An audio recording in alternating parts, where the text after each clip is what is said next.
certains boulots aujourd'hui que l'humain est en train de faire. Ouais. On va tout simplement demander à l'intelligence artificielle de faire ça. Il y a ces certificats-là par lesquels il faut commencer. Donc, il vous apprend c'est quoi le cloud, de quoi il est composé, les régions, les JavaScript, et il est là.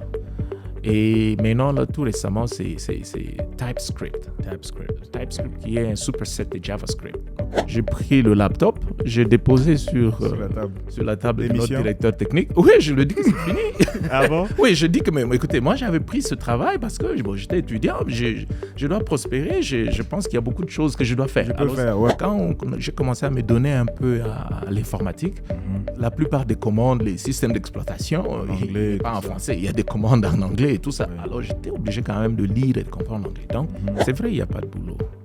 Ça, il faut qu'on puisse le reconnaître. Mais quand on est bon dans ce que l'on connaît, et quand on est vraiment bon, en tout cas, il y a grande probabilité d'avoir un travail.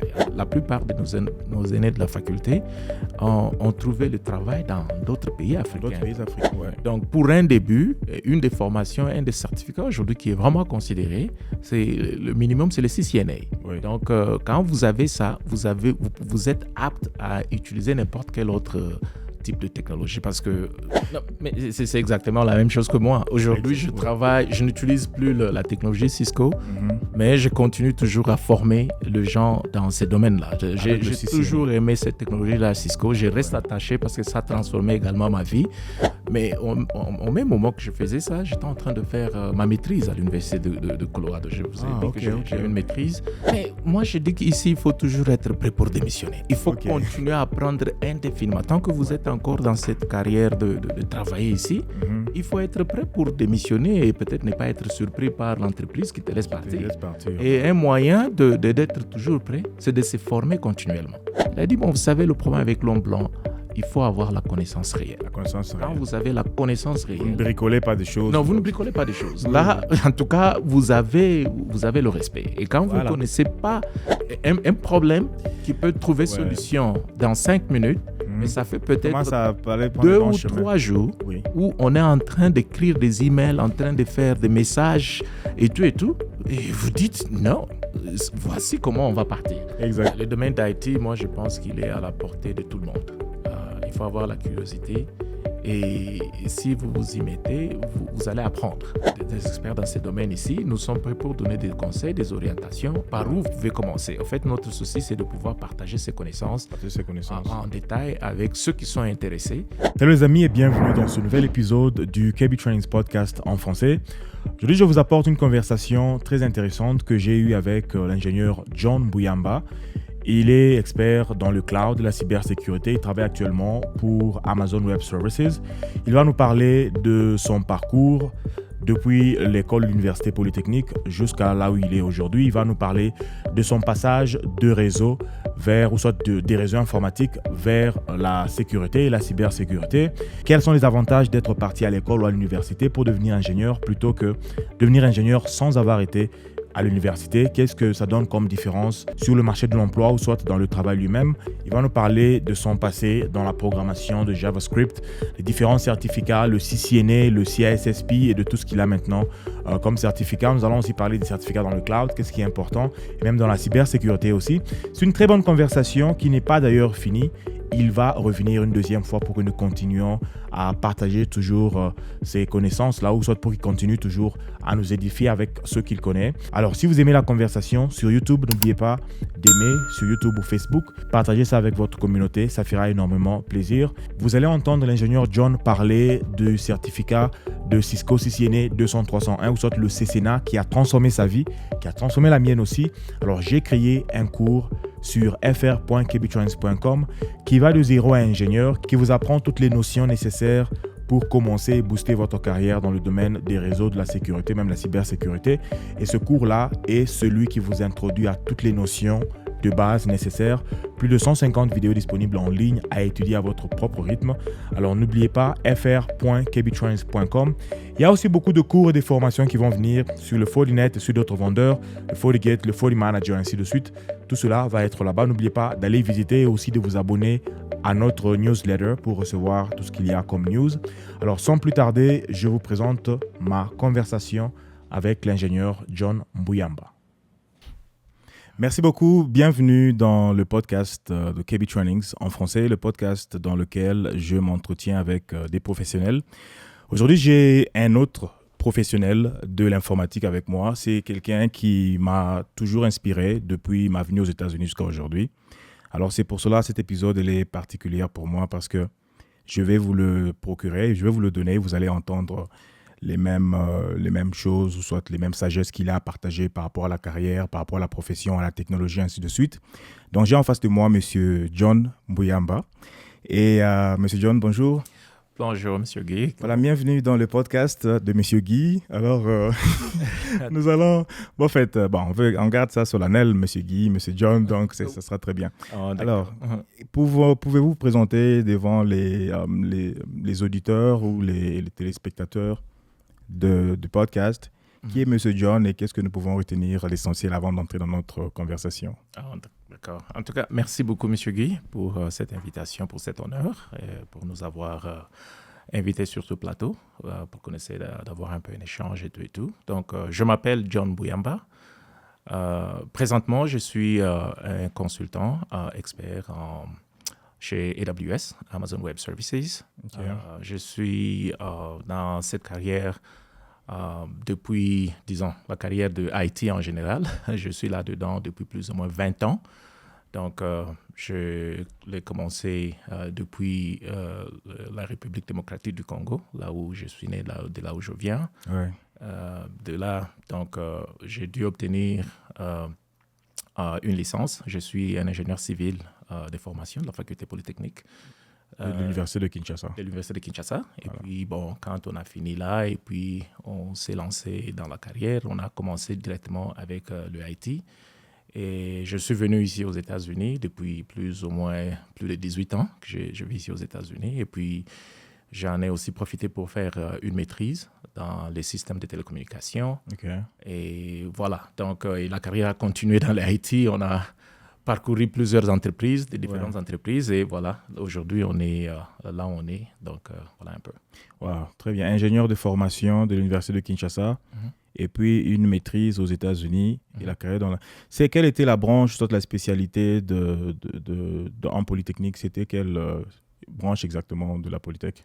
En Polytechnique, j'ai fait l'électronique, l'électricité. L'électronique, vous savez, en Polytechnique, vous commencez avec la préparatoire et puis vous passez en premier graduat, où on fait les sciences de base. Et de là, vous commencez le deuxième graduat où il y a maintenant des orientations. Et de là, moi, j'avais choisi de faire l'électricité. Et quand vous évoluez avec l'électricité, vous passez en troisième graduat, vous terminez. En première licence ou première année technique, comme nous appelons ça, nous avons deux branches en électricité. Il y a le courant fort et puis il y a le courant faible. Et moi, à l'époque, j'avais choisi de faire le courant faible, qui est pratiquement l'électronique. Et donc, c'est là que j'ai fini. J'ai obtenu mon titre d'ingénieur civil. OK. Voilà.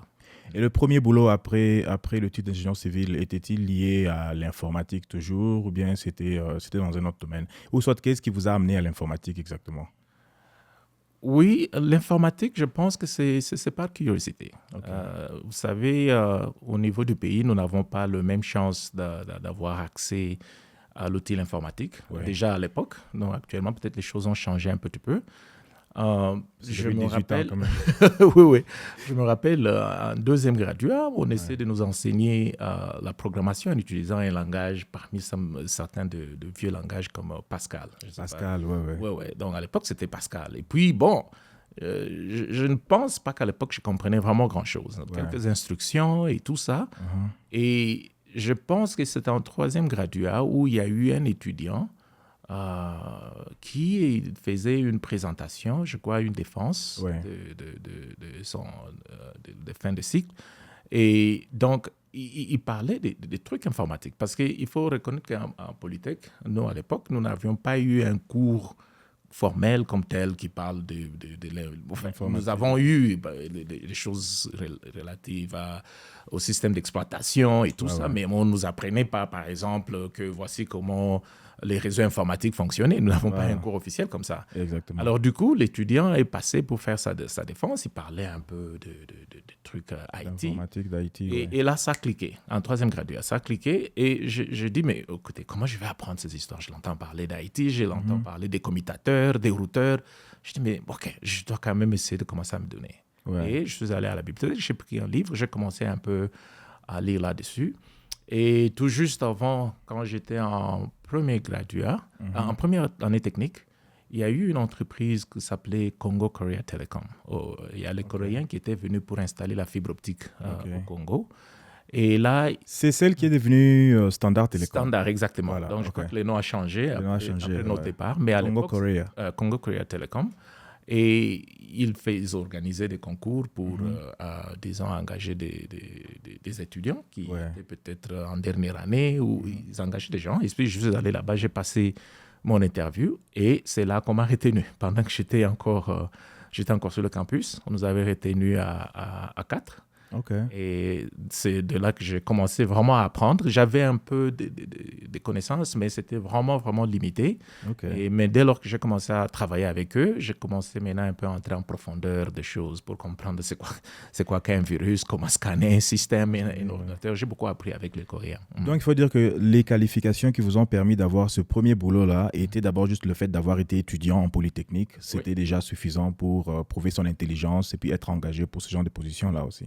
Oui, il y avait ça, mais aussi un peu, c'est vrai, quand on est allé à l'interview, ce n'était pas nécessairement vraiment, on ne cherchait pas des experts en informatique. Je crois que le fait d'avoir été en Polytechnique et d'avoir exhibé présenté qu'on avait quand même un certain intérêt à apprendre et on connaissait quand même déjà un petit peu. Et puis bon, s'exprimer parce que vous savez, les tests là-bas, on va dans tous les sens avec les questions. Donc, on s'est défendu et c'est comme ça qu'on a été retenu. J'ai toujours remarqué, j'avais remarqué à l'époque, parce que moi j'étais à la faculté d'en face de Math Info. À la faculté des sciences. Faculté des sciences, voilà, c'est ce que je devais dire plutôt. Département de mathématiques informatique. En Polytechnique, déjà, il y a peu d'étudiants. D'habitude, ce n'est pas une faculté qui attire beaucoup de gens, donc le nombre d'étudiants est vraiment limité. Et puis, j'ai aussi remarqué que la plupart d'étudiants se retrouvaient en train de travailler d'ici vers la fin de leur parcours ou je ne sais pas, même au milieu du parcours, ils trouvaient du travail. Qu'est-ce qui expliquait cela? Pouvons-nous dire seulement qu'il y avait juste des gens intelligents qui allaient là-bas et qui pouvaient facilement se retrouver en ville en trouvant du boulot? Ou soit, quel est l'aspect qui explique que les étudiants polytechniques pouvaient commencer à travailler avant d'avoir fini les études en général? C'est vrai ce que je dis, non, je crois. Oui, de manière générale.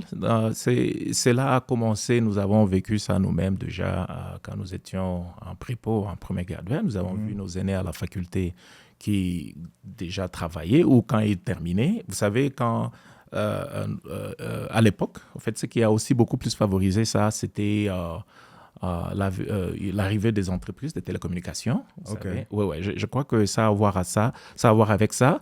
Et aussi, c'est un problème d'offre et de la demande.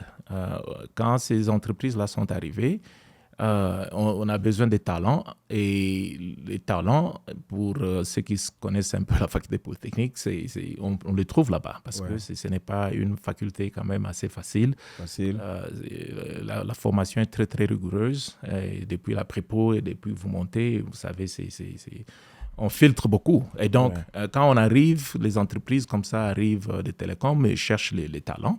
Je pense que c'était beaucoup plus facile pour elles de les trouver en Polytechnique. Et puis, nombreux d'entre nous ont commencé déjà à lire même sur ces histoires-là de télécoms. C'est un peu la même chose avec l'informatique. Je crois que c'est à notre époque, quand on était déjà avancé en promotion, qu'on a créé officiellement le département d'informatique. L'informatique à la faculté. Oui, mais nous, déjà, comme je dis là, déjà en troisième graduat, je commençais déjà à lire sur l'adressage. L'adressage, tout ça. Je dis, mais je dois connaître un peu. Et d'ailleurs, même quand moi je lisais là, c'était déjà tard, parce que je connais des gens à la faculté, déjà en premier graduat, en deuxième graduat, et ils connaissaient déjà même ces informations. Vous voyez, je connais personnellement certains ingénieurs à l'époque qui excellaient déjà. J'en ai même vu qui m'ont épaté à l'époque en parlant déjà l'anglais. Voilà. Très bien. Je dis, mais ces gens, où est-ce qu'ils ont appris toutes ces histoires? Donc, c'est ça. Dans les talents, on pouvait facilement le trouver en polytechnique. C'est vrai, comme je dis là, ce n'est pas n'importe qui vient là-bas. Voilà. Mais je pense que, moi, ma théorie est que je pense que c'est ça, en fait, la vraie cause. La vraie cause est que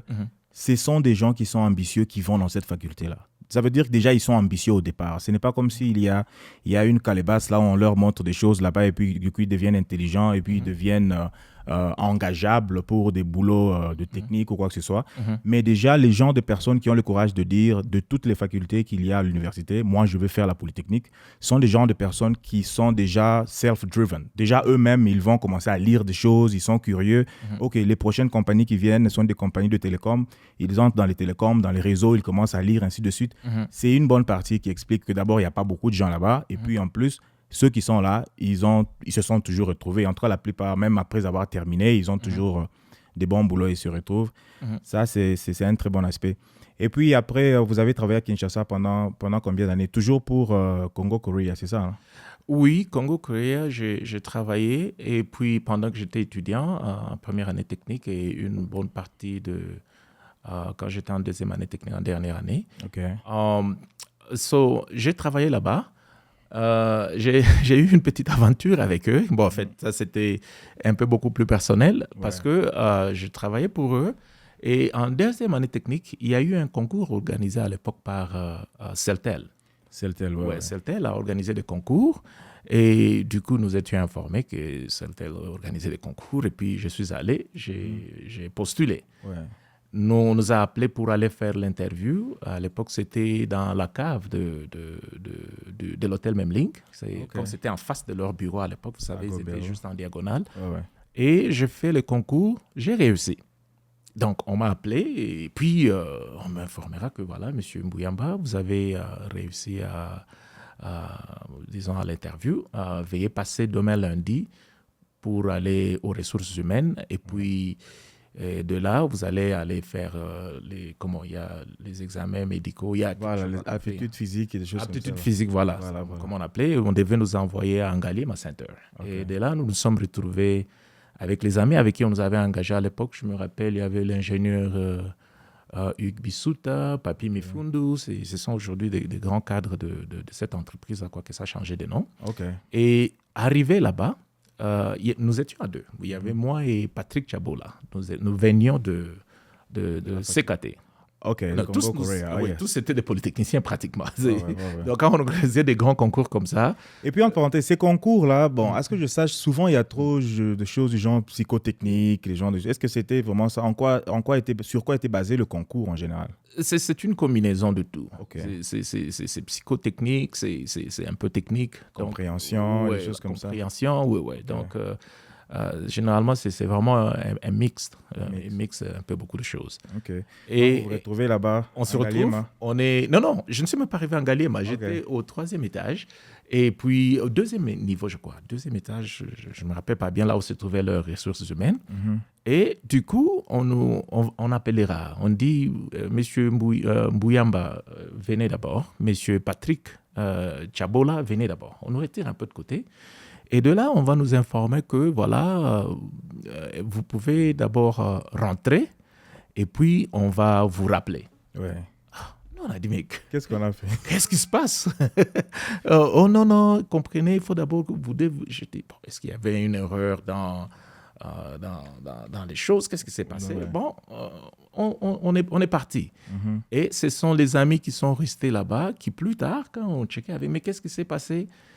On ne nous a jamais donné la version officielle pourquoi on a été retiré, mais je crois à l'époque, il y avait au Congo, à un moment, ils avaient commencé à dire il y avait un deal entre les entreprises de télécommunications qui ne peuvent pas recruter auprès du compétiteur. Waouh, c'est vrai ça. Oui, alors Congo Korea Telecom, je dis bon, mais ils sont télécoms, mais ils ne font pas la téléphonie cellulaire comme les RTL. autres, ouais. Alors, quand j'ai appris cela, les amis m'ont dit, j'étais vraiment pas d'accord. Je dis non. Est-ce que c'est légal d'ailleurs même?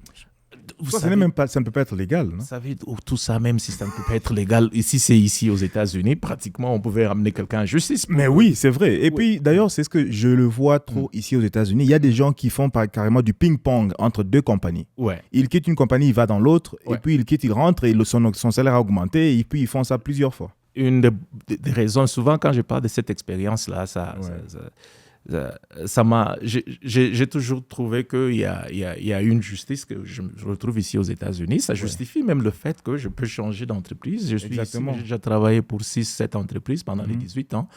Wow. Parce que personne ne me retient pour faire ça. Donc, au Congo, ils ont ces deals-là. Les gens ne me volent pas mes ingénieurs. Voilà, ces accords-là. Alors, on nous a dit non, vous venez de Télécom. C'était ça la raison. Et puis, alors qu'est-ce que je fais? Je suis rentré. J'avais mon laptop du travail avec le badge. Je suis allé dans le bureau de Congo Korea Telecom. J'ai pris le badge, j'ai pris le laptop, j'ai déposé sur la table de notre directeur technique. Oui, je lui dis que c'est fini. Ah bon? Oui, je dis que, mais écoutez, moi j'avais pris ce travail parce que j'étais étudiant, je dois prospérer, je pense qu'il y a beaucoup de choses que je dois faire. Je me retrouve que je suis lié à certains contrats que quand moi j'ai signé avec vous le contrat ici, ce n'est pas pour ne pas partir ailleurs. Et puis je n'étais même pas informé, je n'ai pas signé un contrat qui dit que moi je reste ici avec Congo Korea Telecom. Alors c'est comme ça que j'ai déposé les histoires et puis j'ai démissionné. Je suis rentré à la maison. Mais non, est-ce que c'est parce que Celtel offrait beaucoup plus ou bien c'était juste par principe? Bon, bien sûr. C'était en 2004. 2004. En 2004 déjà, je crois qu'à l'époque, Congo Korea Telecom me payait plus ou moins $500. Okay. Et puis, quand je devais aller, les amis, en fait, qui sont restés, qui nous ont informés finalement, parce que même quand on a fait des interviews, vous savez, là-bas, vous ne discutez pas salaire. Exactement. C'est quand vous venez, et puis ils ont déjà des standards. Voilà, donc tu n'as pas la possibilité d'imposer comme ici, aujourd'hui, nous imposons les salaires. On impose les salaires. Et les amis, à l'époque, me parlaient qu'ils touchaient $950. Okay. Mais ce qui était beaucoup plus avantageux, c'est on devait être engagé pour être affecté dans plusieurs secteurs. C'est-à-dire, quelqu'un pouvait voyager, par exemple, au Katanga. Donc, il y avait beaucoup de frais de mission et tout ça. Donc, pratiquement, je voyais mon salaire doubler ou tripler, dépendant selon les voyages et les différentes missions. Exactement, les différentes missions. Alors, moi, je crois que c'est la fin. Et c'est comme ça que j'ai arrêté. Les Coréens ont dit non. Mais non, ils ont appelé les directeurs commerciaux, les clients, les gens qui me connaissaient, parce que je me rappelle, moi, j'étais technicien vous savez, comme M. Jean-Pierre Mbemba à l'époque, moi, j'étais technicien, que ce soit chez lui à la maison, que ce soit à l'office, moi, j'accédais chez lui. Donc, quand il y a un problème, il envoie un bus qui vient me chercher avec des militaires. J'accède. Donc, j'étais connu déjà par certains... J'étais au fait ingénieur de leurs grands clients. Donc, ça les avait quand même affectés à l'époque quand je devais démissionner. Et en quoi consistait le travail exactement? Donc, j'ai compris que ils font de la télécommunication du genre, ils voyaient Internet sans satellite, c'est ça, non, je crois? L'Internet, c'était par satellite qui s'en approvisionnait. L'Internet, que ce soit par satellite, par fibre ou par câble, votre fournisseur d'accès à Internet peut voir le contenu de votre trafic Internet. Et si vous voulez garder votre trafic privé ou ce que vous faites en ligne privée, l'une des façons de vous protéger, c'est d'utiliser un VPN comme NordVPN. Ou même si vous êtes dans un pays, vous voulez voir des films Netflix d'un autre pays, par exemple, vous pouvez vous connecter à un serveur qui se trouve dans un pays autre que le vôtre afin de voir des contenus différents sur Internet. Je l'utilise depuis pratiquement 2015 pour acheter des billets en ligne, par exemple. Je peux sortir d'un autre pays pour faire des recherches à partir de là, ou même certains de mes étudiants sur fr.kbtrans.com qui se trouvent dans certains pays où ils ne peuvent pas faire un paiement directement sur le site web. Ils doivent utiliser un VPN qui est comme un tunnel privé en ligne sur Internet pour pouvoir faire leur paiement à partir d'un autre serveur qui n'est pas directement dans leur pays. NordVPN, aujourd'hui, vous avez une promotion de plus de 72%, soit de 72% de réduction si vous utilisez mon lien que je vais vous donner qui est sur fr.kbtrans.com/NordVPN. Donc, si vous allez sur fr.kbtrans.com/NordVPN, vous allez avoir cette promotion de 72% qui est disponible pour vous actuellement avec le VPN le plus avancé qui est NordVPN. Je l'ai sur les téléphones, les tablettes, les ordinateurs. Avec un seul abonnement, vous avez plusieurs équipements que vous pouvez ajouter à votre compte, même partager avec votre famille, ainsi de suite. Vous êtes dans un café ou dans un hôtel, ainsi de suite. Vous ne voulez pas que l'administrateur de l'hôtel puisse voir ce que vous faites sur Internet. Créez un tunnel VPN et ça va vous garder sécurisé. Alors, NordVPN avec cette promotion pour ceux qui suivent KB Trainings. Et c'est aussi une façon pour vous de me soutenir la chaîne, soutenir le podcast. Et ça va m'encourager à toujours continuer à vous apporter ces contenus de qualité. Alors, n'oubliez pas, fr.kbtrainings.com/NordVPN. C'est là que ça se passe. Merci beaucoup. Mais moi, j'étais engagé à l'époque comme Integration System Engineer, comme un ingénieur d'intégration des systèmes. Okay. Donc, j'étais responsable ils avaient un data center. Okay. Alors, il y avait des switches là-bas qu'il fallait configurer, ou les commutateurs, si je peux les appeler ainsi. Il fallait configurer la partie des voice, des data.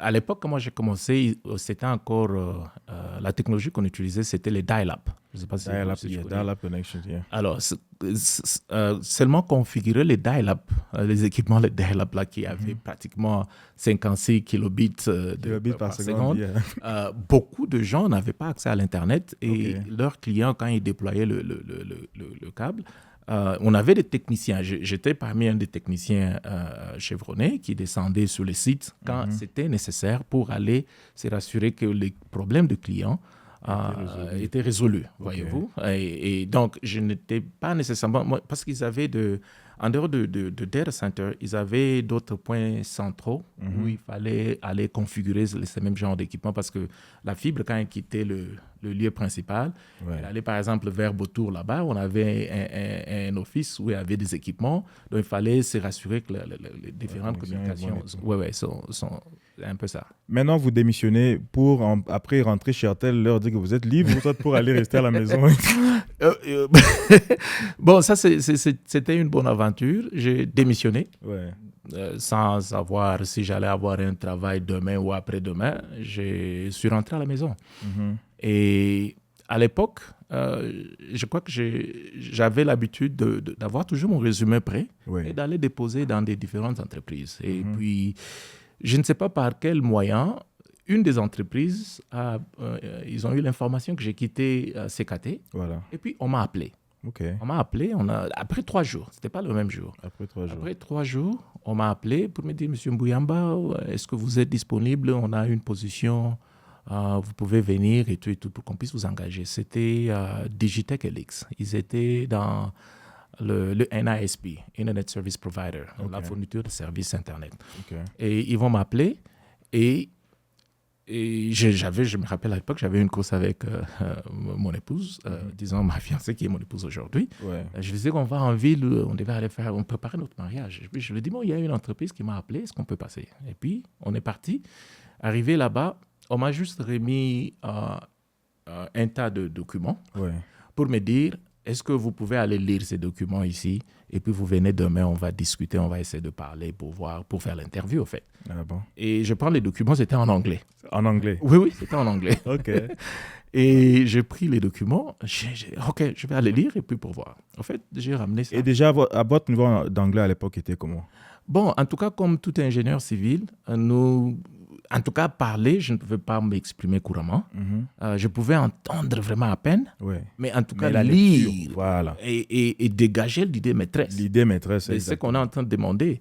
En tout cas, j'étais en mesure de faire ça parce que je me rappelle, même quand on était à la faculté,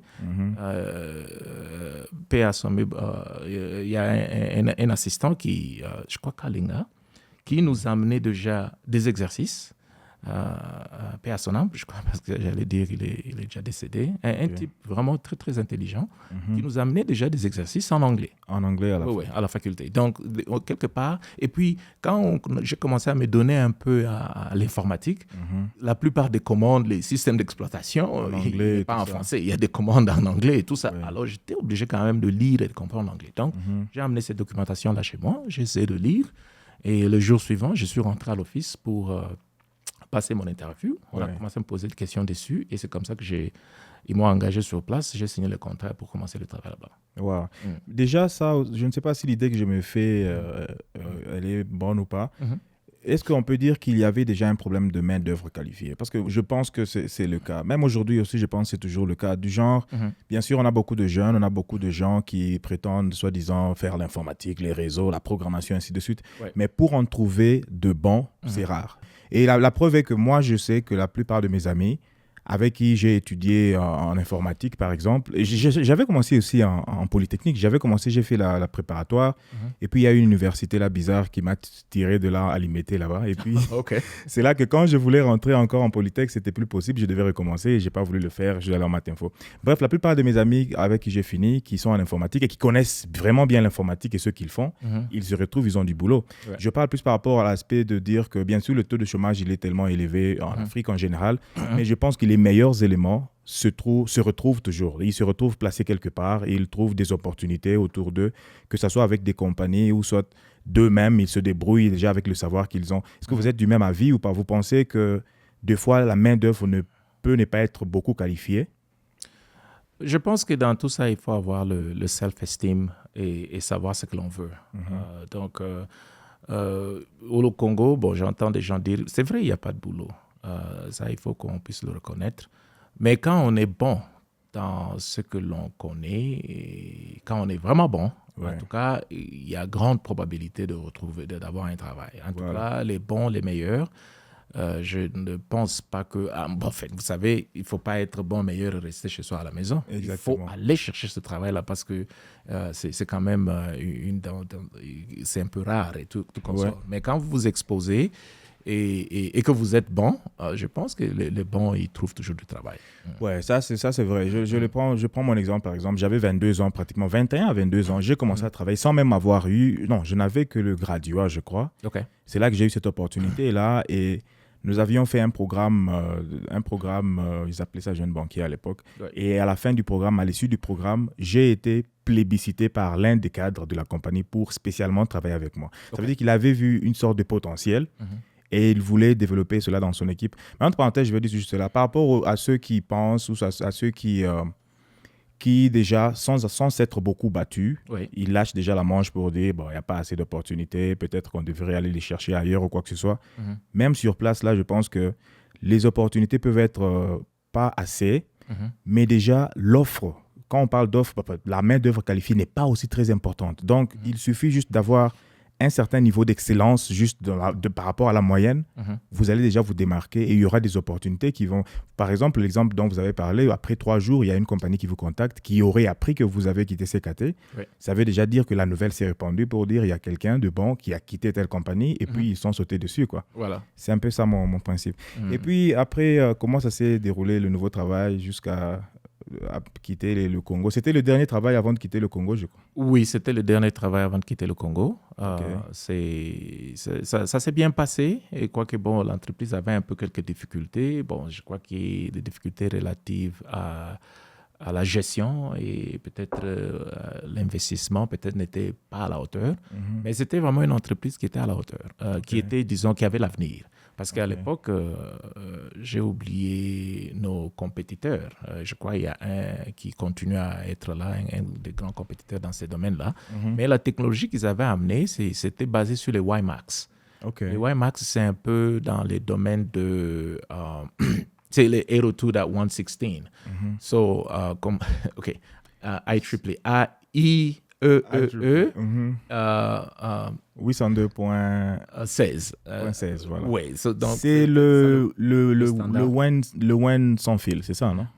C'est un peu... tu vois, quand on fait la catégorisation des réseaux, vous avez les LAN, vous avez le MEN, Metropolitan Area Network, et puis vous avez les WAN, les Wide Area Network. So, les WiMAX est dans cette technologie-là dans les MEN. Dans les MEN, les MEN, c'est là que les standards-là, normalement, fit ou bien est dedans.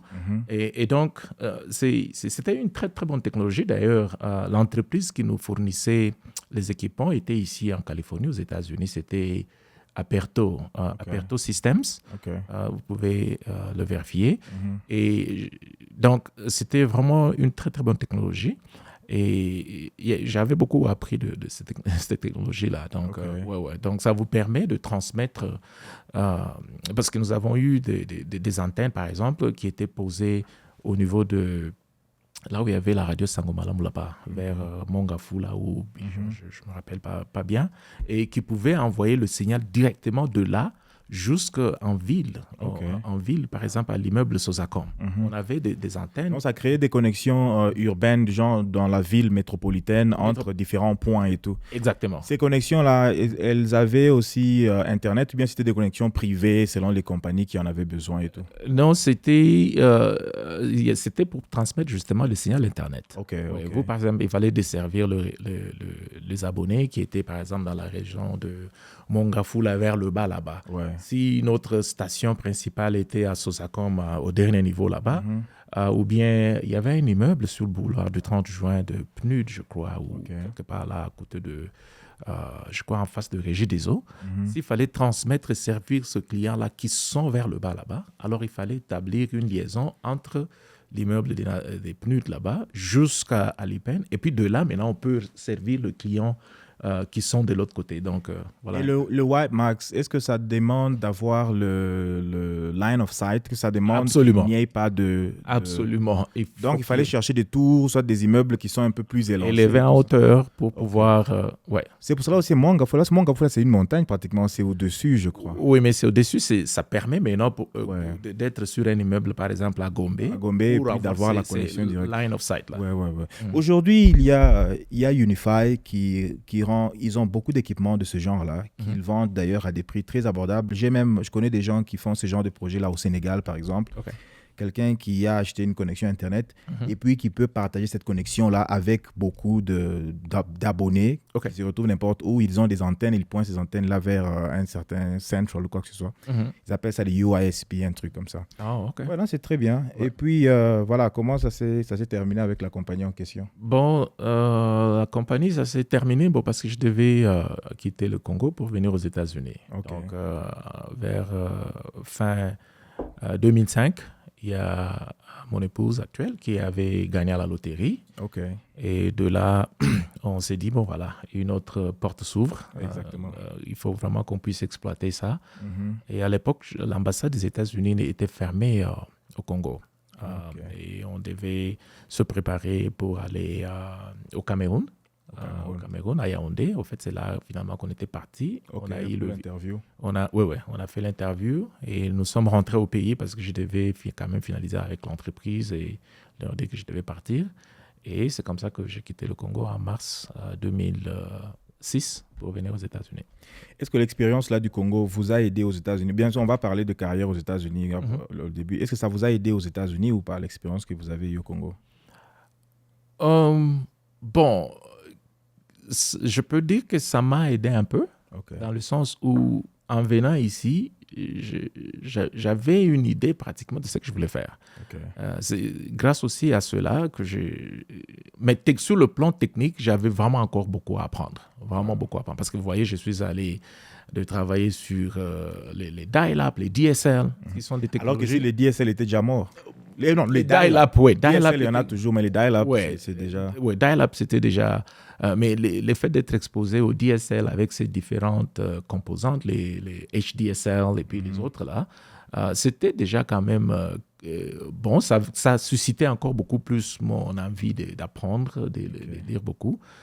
Donc, je ne peux pas dire que ça ne m'a pas aidé du tout. Ça m'a quand même aidé, mais ce n'était pas assez pour arriver ici directement. Devenir ingénieur directement. Non, parce que vous savez, il y avait des challenges, notamment, il faut bien connaître l'anglais ici pour faire le travail et rejoindre le milieu professionnel directement. Et, il fallait bien connaître l'anglais. Et comment vous avez fait? Quel a été votre parcours quand vous êtes arrivé aux États-Unis? L'anglais d'abord, et puis qu'est-ce que vous avez fait en premier comme travaux, des choses comme ça? Non, en premier, quand je suis arrivé aux États-Unis, vous savez, j'étais marié, j'arrive ici avec mon épouse. Les petites économies du pays étaient presque déjà terminées par le fait d'aller au Cameroun, les dépenses. Toutes les dépenses là. Et je devais déjà le faire x2 et puis tu rentres au pays. Et les tantes s'apprêtaient pour venir aux États-Unis. Je n'avais pas assez de sous. Donc, ce qui fait que quand je suis arrivé aux États-Unis, directement, le premier travail comme caillou, je devais prendre. Donc, je crois que j'ai pris un travail à Walmart. Walmart, c'était après un mois aux États-Unis, ou 3 semaines déjà, j'ai commencé à travailler à Walmart. J'ai dit non, j'ai besoin quand même de gagner quelque chose pour pouvoir subvenir aux besoins. Et dès là, j'ai compris que je dois étudier. Parce que quand on immigre dans un pays comme celui-ci, on regarde. Parce que, vous savez, déjà, nous, au niveau du pays, nous étions curieux pour voir un peu combien un ingénieur touchait aux États-Unis et un ingénieur pouvait toucher au niveau du pays. Donc, quand on regardait, j'avais même des amis qui travaillaient pour les entreprises de télécom qui voyageaient, ils trouvaient déjà que ce n'était pas juste, déjà même au niveau de l'Afrique, que dans d'autres pays, les ingénieurs étaient mieux payés que les ingénieurs au niveau de la République démocratique du Congo. Ce qui fait que la plupart de nos aînés de la faculté ont trouvé le travail dans d'autres pays africains. Oui, pour se retrouver déjà quand même un peu assez mieux. Et donc, quand j'atterris aux États-Unis, je me dis, ça y est, c'est une opportunité. Déjà à l'époque, un ingénieur aux États-Unis touchait dans de 50 000 $ par année. Et en 2006, c'est beaucoup d'argent. Quand j'ai cherché ça en Afrique, je me disais, mais ça c'est beaucoup d'argent si je pouvais en avoir aujourd'hui, je pouvais en avoir à l'époque. Donc, je me décide que je dois faire le cours d'anglais. Parce que je me dis, en tout cas, techniquement, je me sentais que j'avais la connaissance, quand même un peu, mais... Ça va l'exprimer maintenant. Maintenant, comment je vais m'exprimer, comment je vais aller exprimer. Donc, je dois faire le cours d'anglais. Et de là, je me suis décidé de prendre l'inscription dans une école d'anglais, le Spring International Center. J'ai été là-bas aussi, c'est sur votre recommandation d'ailleurs. Voilà. Ici, j'ai toujours donné la même recommandation. Vous émigrez dans un pays dont la langue parlée n'est pas votre langue maternelle ou la langue à laquelle vous êtes habitué. Il faut commencer d'abord par connaître très bien cette langue-là. C'est tout. C'est le premier moyen d'intégration. Vous pouvez avoir le potentiel, mais vous ne saurez pas vous vendre si vous ne savez pas vous défendre et faire votre propre marketing. Exactement. Donc, je prends mon travail à Walmart et puis je commence à faire le cours d'anglais. Voilà. Donc, ça, c'était pour le début. Non, mais ça, c'est très bien. C'était une bonne histoire. Déjà, vous aviez une vision. La vision n'était pas de rester à Walmart. Parce qu'il y en a aussi, ceux qui n'est pas aussi mauvais, on ne condamne personne, mais il y en a aussi qui arrivent, qui travaillent à Walmart et qui sont contents. C'est déjà bon parce que là, il paye déjà le loyer, il achète une voiture, il est à l'aise et tout ça. Donc, il n'y a pas d'ambition de sauter, d'aller au-delà. Mais vous, déjà, à l'époque, Walmart, c'était juste un tremplin pour dire... J'apprends l'anglais d'abord et puis je passe à autre chose. Oui, mais Walmart, je n'ai pas fait 5 mois à Walmart. Je n'ai pas fait 5 mois. J'avais vite compris que Walmart, ça ne m'amenait vraiment nulle part. Dès que j'ai commencé le cours d'anglais, je commençais à m'exprimer. Je me suis dit non, je veux faire le customer service, le service client. Voilà. Je me dis que si je commence à interagir avec les gens, je parle avec les gens en anglais, ça va améliorer mon niveau d'anglais. Exactement. Et j'ai démissionné de Walmart. Vous savez, là-bas, c'est très facile. Il faut juste aller faire l'interview ailleurs et puis il n'y a pas une procédure officielle, c'est juste mettre les badges. Tu peux même partir avec les badges. Tu peux même partir avec. Tu disparais seulement, tu ne viens plus. 3 mois après, je trouve le travail à MoneyGram. MoneyGram, qui fait le transfert d'argent. Je pars pour faire leur service client. Et là, je commence à aimer. Je commence à parler anglais avec les clients et tout ça. Oui, parce qu'à l'époque, c'était moi et mon épouse. Et puis quand je partais au travail, je parlais un peu d'anglais. À peine, je pouvais m'entendre l'anglais à l'époque. Mais dès que j'ai commencé à faire le cours d'anglais, l'écoute a commencé à venir un peu. Et le courage de commencer aussi à s'exprimer. Alors, je fais MoneyGram pendant 3 mois.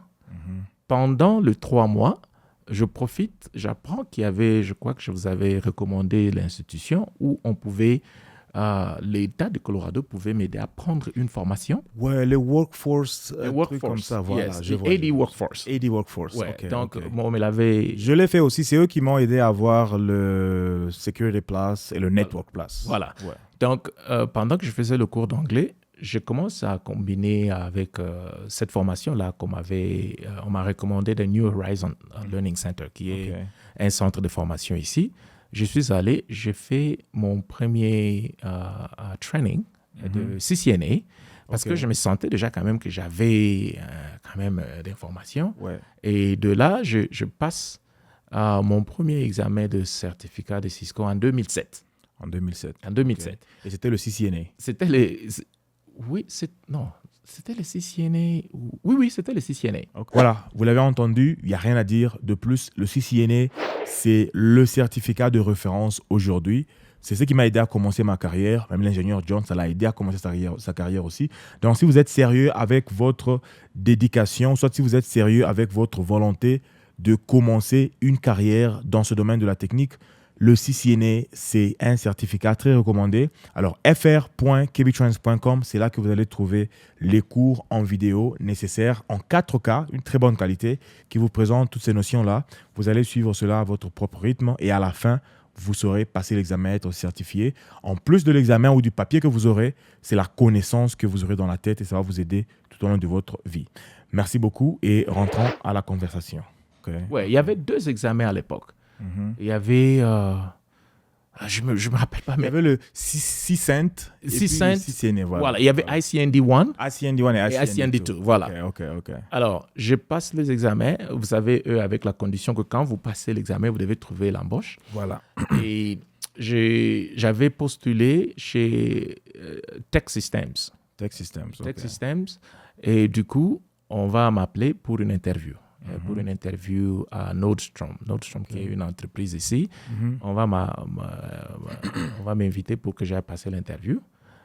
Je suis allé, j'ai fait l'interview et donc c'est comme ça que j'ai commencé mon travail technique, où j'ai commencé vraiment à rentrer dans un domaine technique à Nordstrom. Avec Nordstrom, yeah. Ouais, ça, c'est une très bonne chose. Et pour donner le contexte à ceux qui nous écoutent par rapport à ce programme-là, parce que j'ai eu à l'utiliser aussi, c'est un programme très, très important de l'État du Colorado. Je ne sais pas s'il y en a dans d'autres États, mais l'essentiel du programme, c'est que l'État vous sponsorise dans l'apprentissage. Il vous donne du voucher, il vous envoie dans une école d'apprentissage.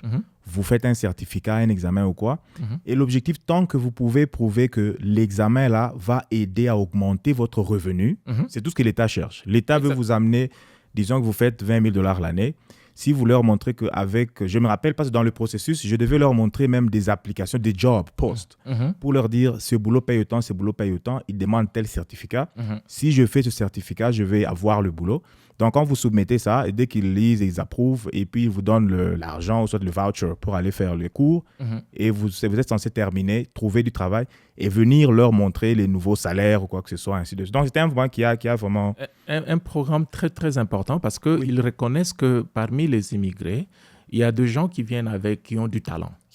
Mais qui ne peuvent peut-être pas commencer à les exploiter ici immédiatement à cause de lacunes de la langue.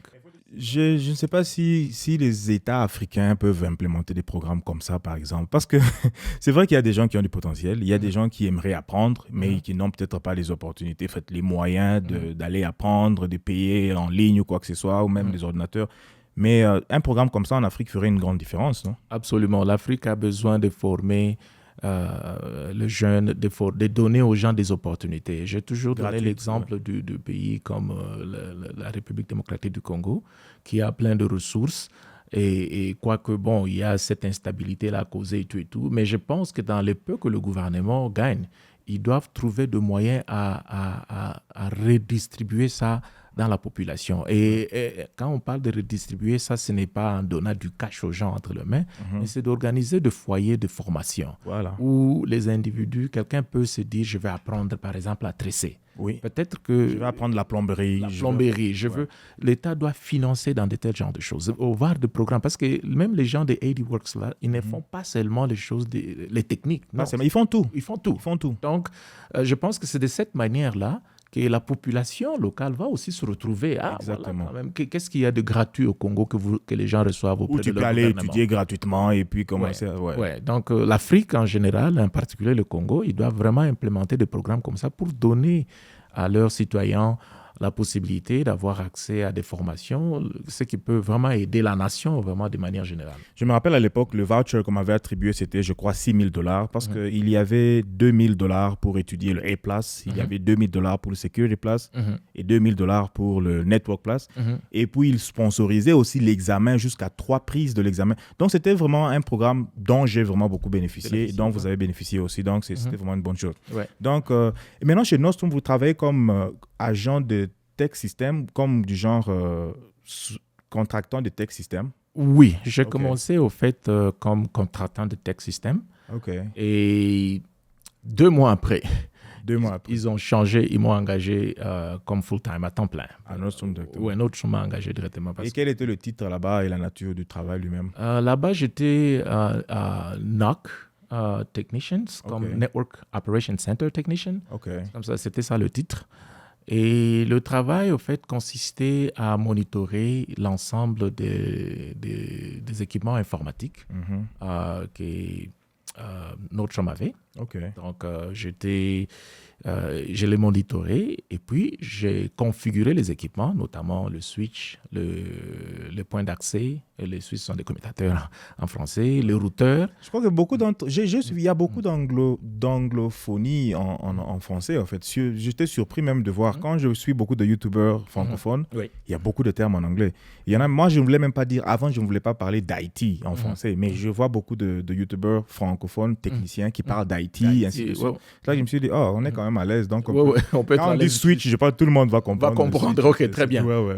Donc, notre chambre, vous savez, ils ont des magasins d'habillement et tout. Ils en ont à travers les États-Unis et le Canada, je crois. Le Canada et je crois même aussi en France. Alors, tous ces magasins-là, ils ont un certain équipage informatique. Notamment, il y a des switches, il y a des routeurs, il y a des points d'accès, tout ça. Alors, donc, le travail consistait à monitorer tous ces équipements-là pour se rassurer qu'ils sont toujours opérationnels. Et s'il y a une faille, il y a un problème, vous configurez, vous entrez d'abord pour essayer de troubleshoot, pour fixer c'est quoi le problème. Et au besoin, vous allez carrément reconfigurer un nouvel équipement et puis vous l'envoyez là-bas et puis il est fixé. Est-ce que les équipements en question étaient des Cisco? Oui, en tout cas, j'ai eu quand même la chance de travailler directement sur les Cisco. Donc, les équipements étaient Cisco, notamment le switch et le routeur. Le point d'accès n'était pas... Les points d'accès, on avait commencé avec Cisco, mais après, on avait changé. On a commencé à utiliser la technologie d'Aruba. Aruba, ok. Il s'impose aussi trop dans les wireless. Oui. Déjà, à l'époque, moi, je travaille sur Aruba. J'ai fait un peu de voice aussi. Et donc, voilà. Donc, c'était ça. Il fallait fixer tout le problème relatif au VLAN, management. Il fallait fixer tout le problème de port assignments. Il fallait intervenir dans les core switches. Parce que je travaillais directement dans un data center. Et donc, sur les raised floor, avec les autres... Parce que dans ce qu'on monitorait, ce n'était pas seulement les networking equipment. Donc, il y avait aussi les serveurs, il y avait aussi... donc, tout ce qu'il y avait dans les data centers. Tout ce qu'il y avait là-bas, on devait se rassurer que tout est up and running à tout moment. Ma question par rapport au Cisco, j'aurais voulu que la réponse soit non, mais bon, elle est oui. Je voulais juste montrer que... Je pense, selon mon expérience, je pense que le CCNA, par exemple, c'est un très bon certificat. C'est un examen qui vous donne vraiment beaucoup de concepts, de réseau, ainsi de suite.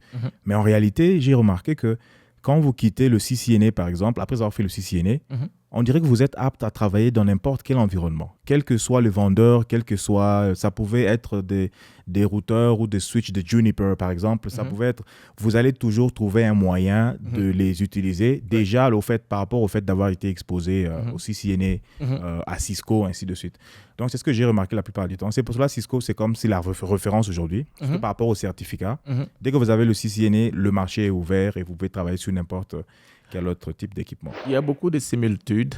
J'en profite ici pour emphasize ce que tu es en train de dire, renforcer que c'est une très bonne formation pour tout un débutant. Et puis, Cisco a déjà fait ses preuves. Aujourd'hui, personne ne va nier de ce que cette compagnie-là a été en mesure de réaliser sur le plan l'évolution de la technologie. Donc, pour un début, une des formations, un des certificats aujourd'hui qui est vraiment considéré, c'est le minimum, c'est le CCNA. Donc, quand vous avez ça, vous êtes apte à utiliser n'importe quel autre type de technologie parce que ce sont les commandes qui changent. Exactement. Mais le principe... Le concept reste le même. Oui, le concept reste le même. Ce sont les commandes et peut-être la façon de faire certaines petites choses qui peuvent changer. Mais vous êtes vraiment apte à quitter là. Et puis, d'ailleurs, vous n'avez qu'à regarder sur le marché d'emploi aujourd'hui. Quand on cherche un ingénieur des réseaux informatiques, la référence, on met CCNA ou CCNP. C'est pour cela, d'ailleurs, sur KB Trainings, la toute première formation que j'ai commencé à offrir, c'est le CCNA, parce que c'est celle qui a transformé ma carrière aussi, cette formation-là. Et c'est celle que beaucoup de gens utilisent autour à travers le monde pour entrer ou soit commencer dans le monde de la tech avec le CCNA. Non, mais c'est exactement la même chose que moi. Aujourd'hui, je n'utilise plus la technologie Cisco, mais je continue toujours à former les gens dans ces domaines-là. J'ai toujours aimé cette technologie-là Cisco. Je reste attaché parce que ça a transformé également ma vie. Donc, vous donnez des formations aussi. Vous les faites en présentiel? Je le fais en présentiel de temps en temps quand je trouve des gens intéressés, motivés. Parce qu'il y a toujours ces soucis-là de former. D'aider les gens, de faciliter. Parce que même si vous allez à Walmart là-bas, j'ai déjà remarqué que les Indiens, par exemple, vous n'allez pas en trouver beaucoup à Walmart.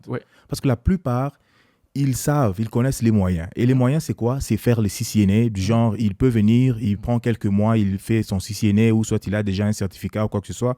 Et directement, il entre dans le monde de la technique professionnelle. Directement, il commence à travailler. Donc, il ne va pas faire des boulots manuels, il ne va pas s'embrouiller par-ci, par-là. Et c'est la même motivation qui nous anime aussi, du genre, on veut amener beaucoup à connaître cette information-là et aussi à se faire former, à commencer. Parce que le boulot que vous aviez, il faut dire que c'était déjà un bon boulot à l'époque avec Nostrum, parce que vous m'aviez dit que vous faisiez des voyages à Seattle, par-ci, par-là. Bon, là, il faut dire que j'ai changé. Je n'étais pas toujours les noms. Là, mais c'était toujours avec Nostrum. C'est toujours avec Nostrum, oui. OK. Donc, vous aviez eu une promotion, c'est ça? Oui. En fait, quand j'ai continué à faire ce travail-là, j'ai été promu dans des différentes positions. Mais au même moment que je faisais ça, j'étais en train de faire ma maîtrise à l'Université de Colorado. Je vous ai dit que j'ai une maîtrise. Et je m'étais dit, bon, voilà, je ne dois pas arrêter d'apprendre maintenant.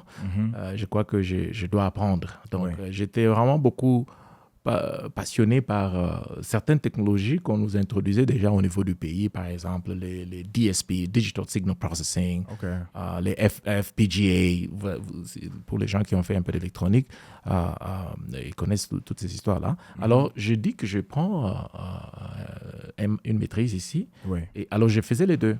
Et donc, après être promu couple times, un certain nombre de temps, en 2010, j'obtiens ma maîtrise. Et si vous vous rappelez, en 2010, il y avait une récession ici aux États-Unis. Avec la crise qui a commencé en 2008. Avec le président Obama et tout. Alors, je me dis, bon, j'étais quand même déjà payé assez bon à l'époque. Je dis, bon, écoutez, je dois arrêter ça parce que je cherchais à être un DSP engineer. Donc, pour travailler sur les processeurs et tout. Des signaux et tout. Voilà, les traitements des signaux. Alors, j'obtiens, pendant ce temps-là difficile, une interview avec Qualcomm. Qualcomm, qui est une entreprise. Il fabrique des processeurs, c'est ça? Il fabrique les processeurs. OK. Et à l'époque, je devais bouger pour la Californie. Alors, j'informe à mon entreprise que voilà, moi, je crois que j'ai une autre opportunité. J'ai une autre opportunité. Je crois que je dois quitter. Alors là, Nostrum n'a pas voulu me laisser. Et pendant que je faisais, parce que je travaillais principalement dans le réseau. Dans le réseau. Et du coup, juste avant que je termine, on m'a donné l'opportunité de commencer à assister les ingénieurs de sécurité informatique. Et à l'époque, je les avais assistés avec faire les scripting, écrire les scripts, parce qu'il fallait gérer plusieurs firewalls. À l'époque, c'était la technologie Checkpoint. Et moi, j'ai créé des scripts pour eux, pour pouvoir faire les déploiements de ces checkpoints-là. Et tout. Et c'était en quel langage, les scripts? J'ai utilisé les VB Script à l'époque, Visual Basic. J'utilisais les VB Script et puis un peu de Perl. Je faisais aussi ça. Et puis, quand j'ai commencé à écrire les scripts, ils m'ont dit, non, mais John, on a une position en sécurité. Pourquoi ne pas carrément prendre cette position-là que de chercher à aller pour une autre entreprise? Et bon, à l'époque, on m'avait offert un certain montant par Qualcomm. Et notre somme était à mes yeux de matcher? Non, de dépasser ce montant. Dépasser le montant. Oui, parce que c'était une condition pour me retenir. Bon, ils m'ont... Voilà. Moi, j'aurais appris que, en fait, selon plusieurs vidéos que j'avais suivies à l'époque, parce que j'ai eu la même histoire aussi quand j'étais chez CenturyLink, quand je voulais quitter pour aller chez Comcast. J'ai eu l'offre de Comcast. Déjà, j'étais content juste par le fait de changer d'environnement. Mais lorsque je vais chez Centrelink pour dire que je partais, ils m'ont fait une contre-offre. Ils voulaient que je reste. Mais après que j'ai fait quelques recherches, il y avait des gens qui conseillaient de ne pas rester dans des situations comme ça parce que souvent ils disent que si la compagnie sait déjà que vous êtes partant et qu'ils vous gardent, c'est peut-être pour préparer quelqu'un qui va vous remplacer et puis après ils vont vous virer. Ça n'a pas été le cas avec vous, n'est-ce pas? Non. Ils étaient vraiment sincères de rester. Mais moi, je dis qu'ici, il faut toujours être prêt pour démissionner. Il faut continuer à apprendre indéfiniment. Tant que vous êtes encore dans cette carrière de travailler ici, il faut être prêt pour démissionner et peut-être ne pas être surpris par l'entreprise qui te laisse partir.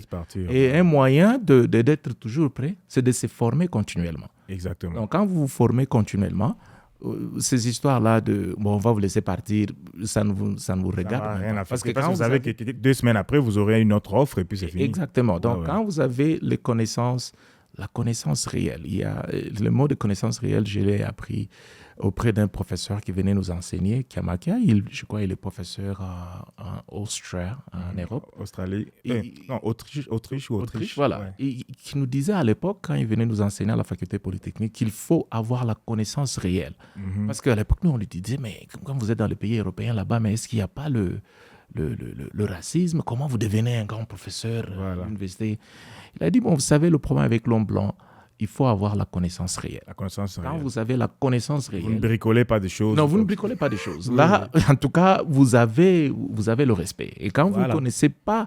C'est pour ça, ici, moi, j'ai toujours dit, quand vous voulez connaître quelque chose, faites un effort de connaître ça à fond. En profondeur. Il ne faut pas, généralement... On ne peut pas tout connaître. Mais il faut se donner une discipline d'embrasser un certain nombre de choses où vous avez la connaissance en profondeur. Donc, quand quelqu'un vient vous entrer là-bas, vous lui dites, ça, c'est mon domaine.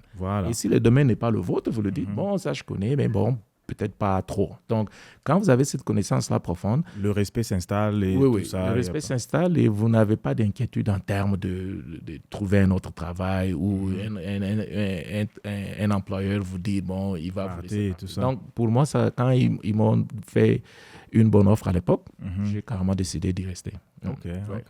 Et puis là, vous avez switch vers le security. Venant des réseaux, vous êtes passé dans la sécurité. Directement. Donc, j'ai commencé, c'est vraiment ma carrière en sécurité. Elle a commencé en 2010. Il faut dire que maintenant, on va y aller, mais avec Amazon, vous êtes consultant dans la sécurité, toujours cybersécurité, c'est ça, non? Oui. Avec Amazon, je suis consultant dans la cybersécurité. Moi, en particulier, là-bas, tout est nous utilisons la technologie des clouds. Donc, c'est tout cloud. Oui, c'est là-bas. Ouais. Donc, est-ce que la maîtrise y était pour quelque chose dans la promotion vers le security? Bon, je peux toujours dire oui. Parce que, vous savez, quand on a étudié, c'est vrai, je sais que tout le monde ici, il y a possibilité qu'on ait des ingénieurs des réseaux, qu'on ait des ingénieurs de la gestion des bases de données. Ouais. Bon, vous savez, ces mots-là, ingénieur, il a un peu une autre connotation. La façon dont moi je vois ça, c'est que mon approche pour résoudre certains problèmes qui se posent. Oui. En tout cas, elle est complètement différente de l'approche de notre ingénieur qui n'a pas fait une formation d'ingénieur. Voilà, il y a vraiment à l'université. Oui, on dit que vous êtes ingénieur dans cette technologie-là. Vous êtes ingénieur de Cisco. Voilà. Donc, vous connaissez la technologie Cisco et vous êtes spécialisé dans ça. Oui. Mais en dehors, parce que vous savez, quand vous êtes ingénieur, vous ne travaillez pas seulement sur vous configurer vos switches et puis vos routeurs et puis c'est terminé. Non. Il y a des choses qui peuvent venir au-delà de ce domaine-là. Il y a l'intégration avec d'autres systèmes qu'il faut comprendre. Alors, les approches utilisées, j'ai toujours vu, c'est là où je ne regrette pas ma formation d'ingénieur parce que je crois qu'il y a des fois des gens qui prennent des approches qui ne sont pas bonnes. Je le vois ici même avec certains ingénieurs avec qui nous travaillons. Vous voyez des gens qui commencent à... Un problème qui peut trouver solution dans 5 minutes, mais ça fait peut-être 2 ou 3 jours où on est en train d'écrire des emails, en train de faire des messages et tout. Et vous dites non.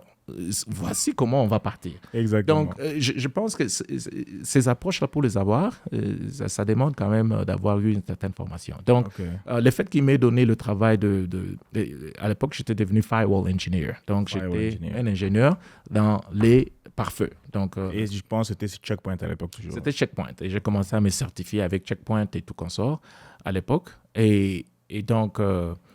Déjà, ils ont vu comment j'ai performé, comment je travaillais dans les réseaux informatiques et tout. Et je pense qu'ils m'ont offert, ils m'ont donné ce travail-là. Et puis voilà. Wow, ok, très bien. Et vous êtes resté là-bas pendant combien de temps? Qu'est-ce que vous a fait partir de là? Un autre chambre, le temps passé là-bas, c'est presque... j'ai fait 5 ans. D'ailleurs, c'est l'entreprise pour laquelle j'ai trop traîné ici aux États-Unis. Et les 5 ans incluent depuis le début? Depuis le début. Depuis le début. Ça m'avait vraiment profité. Parce que quand j'ai eu la chance de faire ma maîtrise, parce qu'ils avaient des rotations. Le travail, c'était des rotations. Je pouvais faire 3 jours. 3 jours et puis j'ai 4 jours off. Et puis j'ai fait 4 jours, j'ai 3 jours off. Et 2 fois, je pouvais faire des rotations la nuit et la journée. Donc, ça me donnait quand même assez de temps pour faire ma maîtrise. Mais est-ce que le travail lui-même, c'était déjà relativement facile, non? Ce n'était pas un travail difficile, on dirait? Bon, ce n'était pas difficile. Vous savez, quand on est certifié Cisco, on se sent beaucoup plus à l'aise. Surtout quand on est à un endroit qui matche aussi son niveau de connaissances aussi. Voilà. Certains de challenge étaient les ingénieurs seniors, les seniors, ils avaient toujours, ils attendaient trop de nous. Par exemple, vous ne pouvez pas, admettons, il y a un core switch qui est down. Il est 2 heures du matin. Bon, core switch, vous voyez que c'est vraiment un peu important, un niveau important. Donc, il faut faire tout pour que les switches-là reviennent en ligne le plus rapidement possible.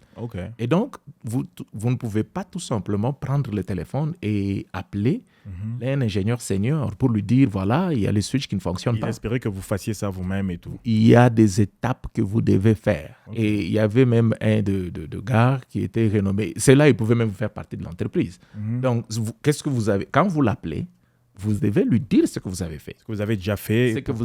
Pourquoi vous l'appelez. Ouais. Donc, vous ne l'appelez pas pour que lui vienne et puis... Non. Les choses basiques.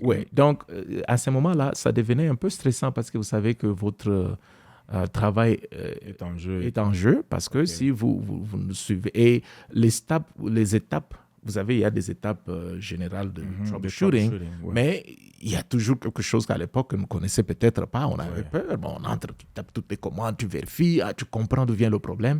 Et comme on ne pouvait pas changer les configurations dans ces switches-là, absolument, il faut appeler un seigneur pour qu'il puisse vienne faire les modifications. Alors, en ce moment-là, vous l'appelez et puis vous le pointez sur là, il y a le problème, c'est que vous avez déjà fait. Ou soit vous le pointez exactement que non, il faut qu'on change ça, il y a ça qui a été fait. Et puis, et voilà. Mais est-ce que, en fait, ça, c'est une idée que je me suis faite aussi juste en général. Mais est-ce que vous pensez que les seniors-là, est-ce qu'ils avaient beaucoup de travail à faire d'ailleurs? Bon, travailler sur l'architecture, développer, enhancing, le système, oui, ils avaient toujours à faire. Parce que j'ai l'impression que des fois, lorsque vous montez dans ces positions-là, souvent au-dessus, bien sûr, vous faites du travail, mais ça devient plutôt un travail un peu trop cérébral, ça devient un travail un peu trop... Je pense que ça devient facile. Ça devient facile pour la personne qui occupe ce genre de position-là. Par exemple, bon, comme il y avait panne, par exemple, c'est vous qui vous réveillez en premier. Et lorsque vous avez peut-être trouvé quoi faire, et c'est là que lui vient pour juste vous se rassurer que tout va bien, et puis il implémente les changements, et puis il rentre dormir et tout ça. Est-ce qu'ils avaient le même load de travail que vous?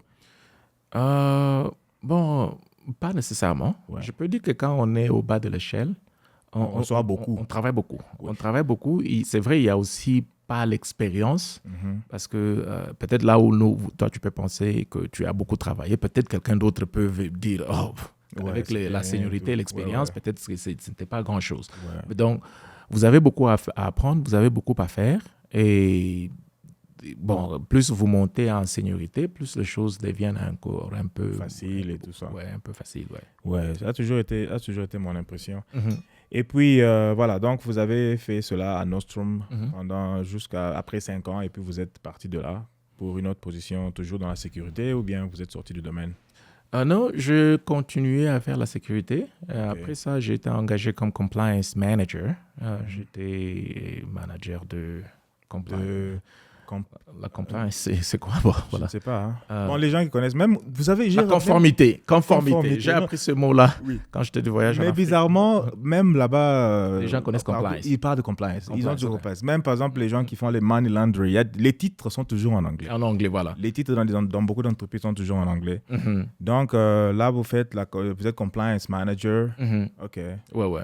Je suis parti pour compliance manager. J'ai sauté une étape où je faisais la programmation pour une entreprise qui s'appelait OneCo. Pendant que j'étais étudiant en dernière année de ma maîtrise, j'avais trouvé c'était un peu comme des consultances que je faisais avec... Il y a mon directeur de ma thèse de maîtrise qui était dans une entreprise qui fabrique le message sign. Vous voyez les messages qu'il y a dans les autoroutes, là. Les autoroutes et tout consort. Donc, j'ai été appelé à travailler, faire un peu de consultance là-bas pour programmer ce message-là pour cette entreprise-là. Donc, j'ai fait ça pendant presque une année. J'ai combiné, au fait, mon travail de Nordstrom avec ce travail-là. Et c'était quel langage que vous utilisez là-bas? Là-bas, c'était beaucoup plus de JavaScript. Oui, par exemple, à l'époque, j'étais exposé au Google Maps API. Par exemple, ils venaient, ils me disaient, par exemple, certains des challenges qu'ils ont, c'est que quand les gens viennent louer, vous savez, les gens en construction, ils louent les panneaux là, pour afficher les messages, donc dévier, prenez. Alors, deux fois, ils ne savaient pas repérer où se trouvait ces panneaux-là. Ça, c'était un des problèmes. L'autre problème, c'est que, si, par exemple, il y a un problème d'électricité, comment est-ce qu'on peut activer un groupe électrogène qui est attaché à un des panneaux qu'on nous a donnés et tout comme ça. Alors, j'ai commencé à programmer pour eux pour identifier. Donc, à un instant donné, ils pouvaient repérer sur le Google Maps là où se trouvaient leurs panneaux. Donc, les panneaux avaient des sensors déjà, les GPS qui donnaient leur position, c'est ça? Ils étaient connectés à une entreprise de télécommunications. À l'époque, c'était Sprint. Oui, à partir de Sprint, vous pouvez le repérer. Et donc, j'ai utilisé le Google Maps API, j'ai utilisé le SNMP Protocol pour pouvoir accéder et changer certains des paramètres de ce tableau-là. Déjà, même à distance, vous n'êtes pas obligé d'envoyer un technicien sur une camionnette pour aller là-bas et changer le message. S'il y a nécessité de changer le message, à partir de leur office, ils pouvaient directement changer ce message-là. Donc, il y avait des projets comme ça. Donc, c'était un boulot d'à côté pendant que vous étiez étudiant et puis travailliez en instrument. Un boulot d'à côté qui payait très bien. Qui payait très bien. Oui, ça payait déjà presque. C'est que là-bas, je faisais 1 ou 2 jours la semaine. Je partais au fait pour faire rapport de ce que j'ai fait. Et ça me payait presque déjà la même chose que je gagnais en Nordstrom. Donc, c'était un très bon contrat. Qui devait normalement, c'était comme un stage en fait, de fin d'année pour ma maîtrise. Mais on m'avait retenu là pour plus d'une année, jusqu'à un moment où je crois quand j'ai pris le travail de firewall, un ingénieur de firewall, j'ai dit que ça devenait un peu beaucoup. Bon, comme je commençais un peu à gagner, j'ai décidé carrément d'arrêter avec eux. Il y a un aspect très important qui me vient, parce qu'il y a des gens aussi qui me font des commentaires, par exemple, parce que sur KB Training, je parle de beaucoup de choses. Je parle de réseau, je parle de sécurité, de cybersécurité, de système, de programmation, même de web aussi. Alors, il y a des gens qui disent, mais comment tu peux faire tout ça là? Est-ce que c'est possible de connaître tout ça, ainsi de suite? Mais là, je me rends compte, comme dans votre situation, par exemple, que vous aviez un peu du tout, quoi. Du genre, vous étiez le genre de personne qui pouvait prendre un projet comme celui-là, qui est lié complètement à la programmation. Vous le faites bien. Vous aviez eu un boulot dans les réseaux et puis vous êtes passé à la... Donc, il n'y a pas eu de problème ou des freins dans l'apprentissage de ces différents domaines.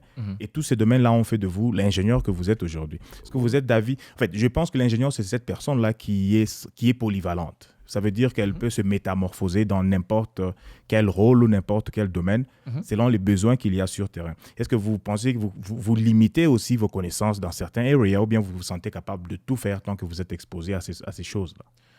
En tout cas, sur le plan informatique, sur le plan programmation, sur le plan IT en général, je pense que je peux faire tout. Voilà.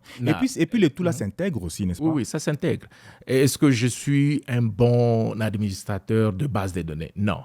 Est-ce que je peux le devenir dans un temps record? Dans 2-3 mois, vous me trouvez que Oui, je peux le devenir. Tout comme aujourd'hui, vous écrire un programme et puis on vous dit que les données sont dans cette base de données-là. OK. Comment je vais me connecter là-bas? Vous lancez votre programme, il se connecte et puis c'est tout. Ouais. Je n'ai pas besoin d'être expert dans la base de données, mais je connais comment interagir avec la base de données. Exactement. Donc, un ingénieur, il doit être prêt pour tout apprendre. Donc, c'est question tout simplement de trouver le temps et la passion de ce que l'on veut. Voilà. Et puis, vous allez apprendre. Et donc, voilà. Donc, il faut, c'est comme je disais à un moment que apprendre, ça ne doit pas s'arrêter. Learning never ends. Ouais. Yeah, it never ends. You gotta keep learning all the time. You know, c'est très important de continuer à apprendre. Non, c'est très bien, c'est très bien. Et puis, voilà, compliance engineer, c'était technique, c'était trop technique aussi, ou bien parce que quand je vois compliance, je vois régulation, je vois beaucoup de choses. Est-ce qu'il y avait beaucoup de technicité à l'intérieur? Oui, il y avait... Bon, c'était un mélange de tout. OK. Ouais. Un exemple de travail que je faisais, c'était pour faire l'audit de tout leur système informatique, notamment le firewall. Vous voyez, comme je venais déjà comme un firewall engineer, je devais auditer tout leur firewall. Parce que je travaille pour First Data. First Data, ce sont eux qui ont le plus grand contrat, en fait, qu'ils ont arraché à travers Bank of America avec le IRS. IRS qui est qui s'occupe de la taxation ici au niveau des États-Unis. Et donc, ils doivent être en compliance avec beaucoup de régulations et tout consort. Donc, il fallait se rassurer que tout ce qu'ils font, c'est vraiment compliant. So, certains des trucs que je faisais étaient relatifs à auditer tous leurs firewalls. C'est rassurer que, vous savez, quand les ingénieurs ils font des implémentations dans les firewalls, des fois, il y a toujours des choses qui sont implémentées telles que ce n'était pas demandé. Voilà. Ouais, un exemple, c'est se retrouver, par exemple, à implémenter un protocole qui n'est pas secure, qui n'est pas sécurisé, ou bien ils peuvent se retrouver, ils ont ouvert une entrée sur le firewall à une adresse, disons, a range of IP addresses qui ne doit pas être autorisée à communiquer. Tout ça. On bouchait tous les trous, toutes les vulnérabilités. Là, et tout. Alors, je devais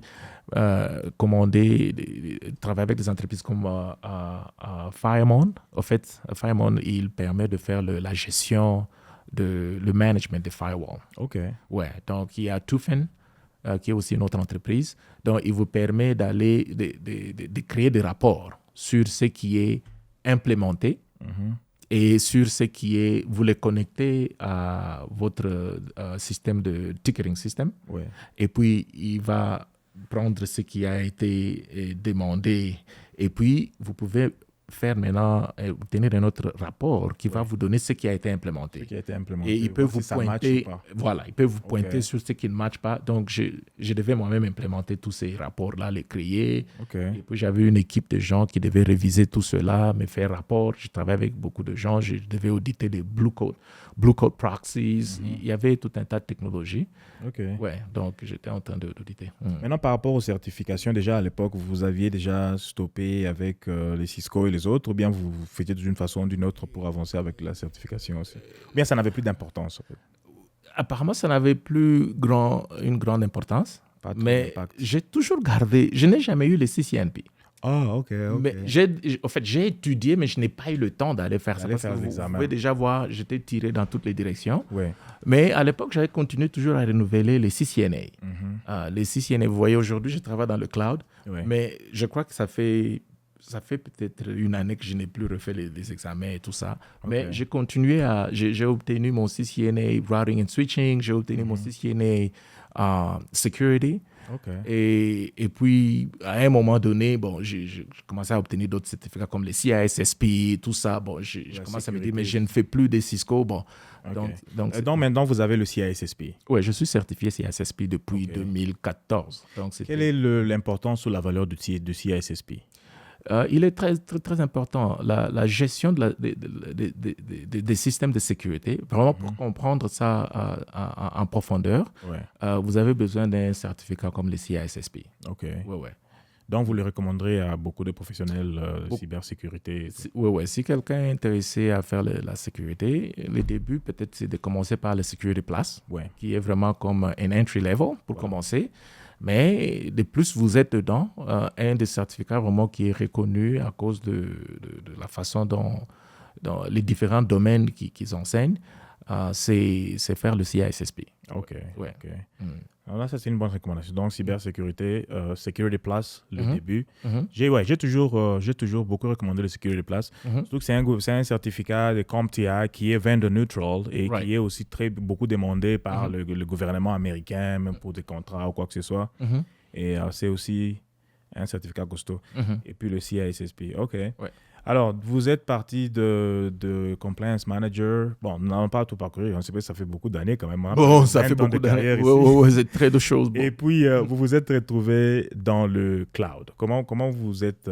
qu'est-ce qui vous a attiré dans le cloud exactement? Bon, je peux dire que le cloud, c'était un concours de fait. La façon dont je me suis retrouvé dans le cloud. Donc, le cloud a existé déjà en 2006, avec Amazon, AWS. Ouais. Et je ne connaissais pas, j'entendais un peu parler de ça, je n'étais vraiment pas intéressé parce qu'à l'époque, c'était vraiment pas au top. Et quand j'ai fini avec First Data, je me retrouve engagé à Comcast. Bon, j'étais compliance manager, après j'étais senior security engineer parce que finalement, ils ont découvert que les messieurs ici, ils font la compliance. Mais apparemment, quand j'assistais dans beaucoup de réunions, je parle trop de sécurité. Je parle beaucoup de sécurité. Je parle des équipements comme les NetWitness. Il y avait beaucoup d'équipements qu'ils intégraient et tout consort. Et techniquement, j'étais bon. Et ils me diront, non, mais écoute, on a une position Bon, les managements, ça m'a toujours pas trop intéressé parce que des fois, il faut deal avec les émotions, avec les gens. Et j'ai toujours comme impression que plus vous voulez foncer dans les managements, plus vous allez perdre l'aspect technique. Voilà. Je crois que j'aime beaucoup l'aspect technique jusqu'à présent que des fois, je crois que j'ai eu un peu le goût. J'ai testé un peu de management.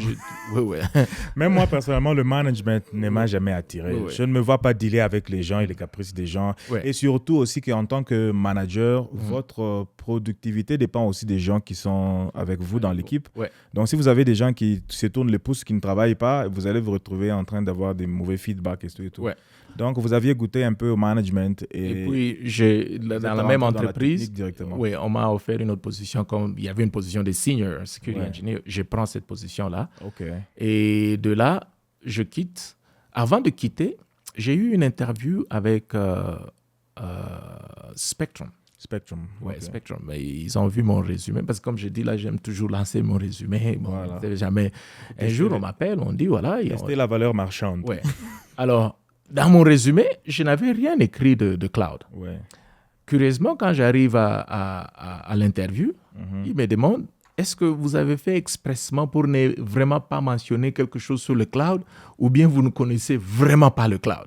Je dis, je n'ai jamais travaillé dans le cloud, mais je peux apprendre le cloud. Je pense que c'est juste une technologie, Et là, ça n'a pas marché. Ils m'ont dit non, ils cherchent vraiment quelqu'un qui a... C'était une bonne opportunité aussi.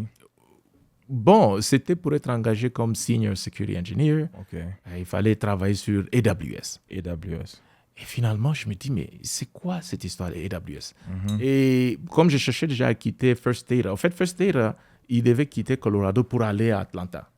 Maintenant, on devait ma position. Ils fermaient leurs offices ici au Colorado. On devait m'envoyer à Atlanta. Moi, je dis non, je ne peux pas aller à Atlanta. Je n'ai pas envie d'aller à Atlanta. Oui, moi, je dois rester ici. Et pourquoi? Quelle est la raison de ne pas aller à Atlanta? Bon, je suis très confortable au Colorado. Ça fait 18 ans que je vis ici. J'ai visité d'autres États. Bon, ça ne plaît pas.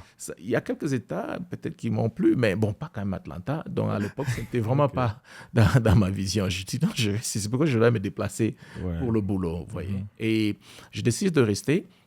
Avec l'interview avec Spectrum, on m'a dit qu'il faut connaître le cloud. Je dis, je ne connais pas. Et Comcast m'appelle, il m'offre une position de Senior Security Engineer. Et donc, je pars à Comcast. Alors, comment je me suis retrouvé dans le cloud? Quand je suis allé c'est après Comcast que vous êtes allé chez Amazon, c'est ça? Oui, après Comcast, je vais aller à Amazon. Alors, j'arrive à Comcast. Je faisais les Instant Response. Donc, j'étais en train de gérer la réponse aux incidents et tout consort. Et un jour, on a un incident qui est relatif au cloud. Donc, il y avait bon, vous savez, c'est la sécurité, je ne vais pas dévoiler un peu les détails. Les détails, voilà, exactement. Oui, mais c'était un incident. Pour faire des investigations, il fallait comprendre le cloud. Oui. Et on prend cet incident-là, ce cas-là, on me le donne. On dit non, John, toi, tu es senior, tu vas gérer ça. Okay. Alors, je comprenais mes principes de comment investiguer, faire les enquêtes d'un incident. Je leur ai dit que je n'avais pas assez de connaissances sur le cloud, mais j'ai besoin d'un cloud engineer pour travailler avec lui. Je vais lui dire ce que je veux et comment il va me montrer.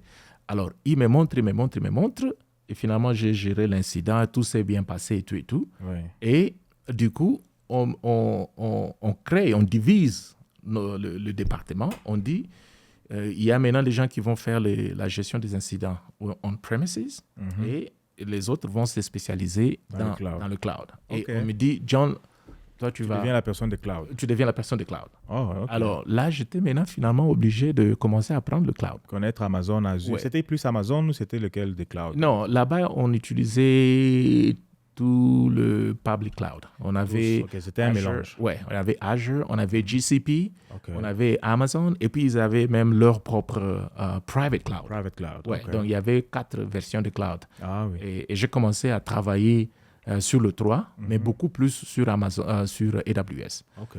Et donc, c'est vraiment là que donc, quand on m'a confié cet incident-là, ça m'a rappelé l'interview que j'étais allé faire à Spectrum. Il y avait le cloud aussi. L'histoire est encore revenue. Je n'avais vraiment pas saisi le message à l'époque. Je devais faire le cloud. Alors, cette fois-ci, c'est de là que j'ai commencé à apprendre le cloud.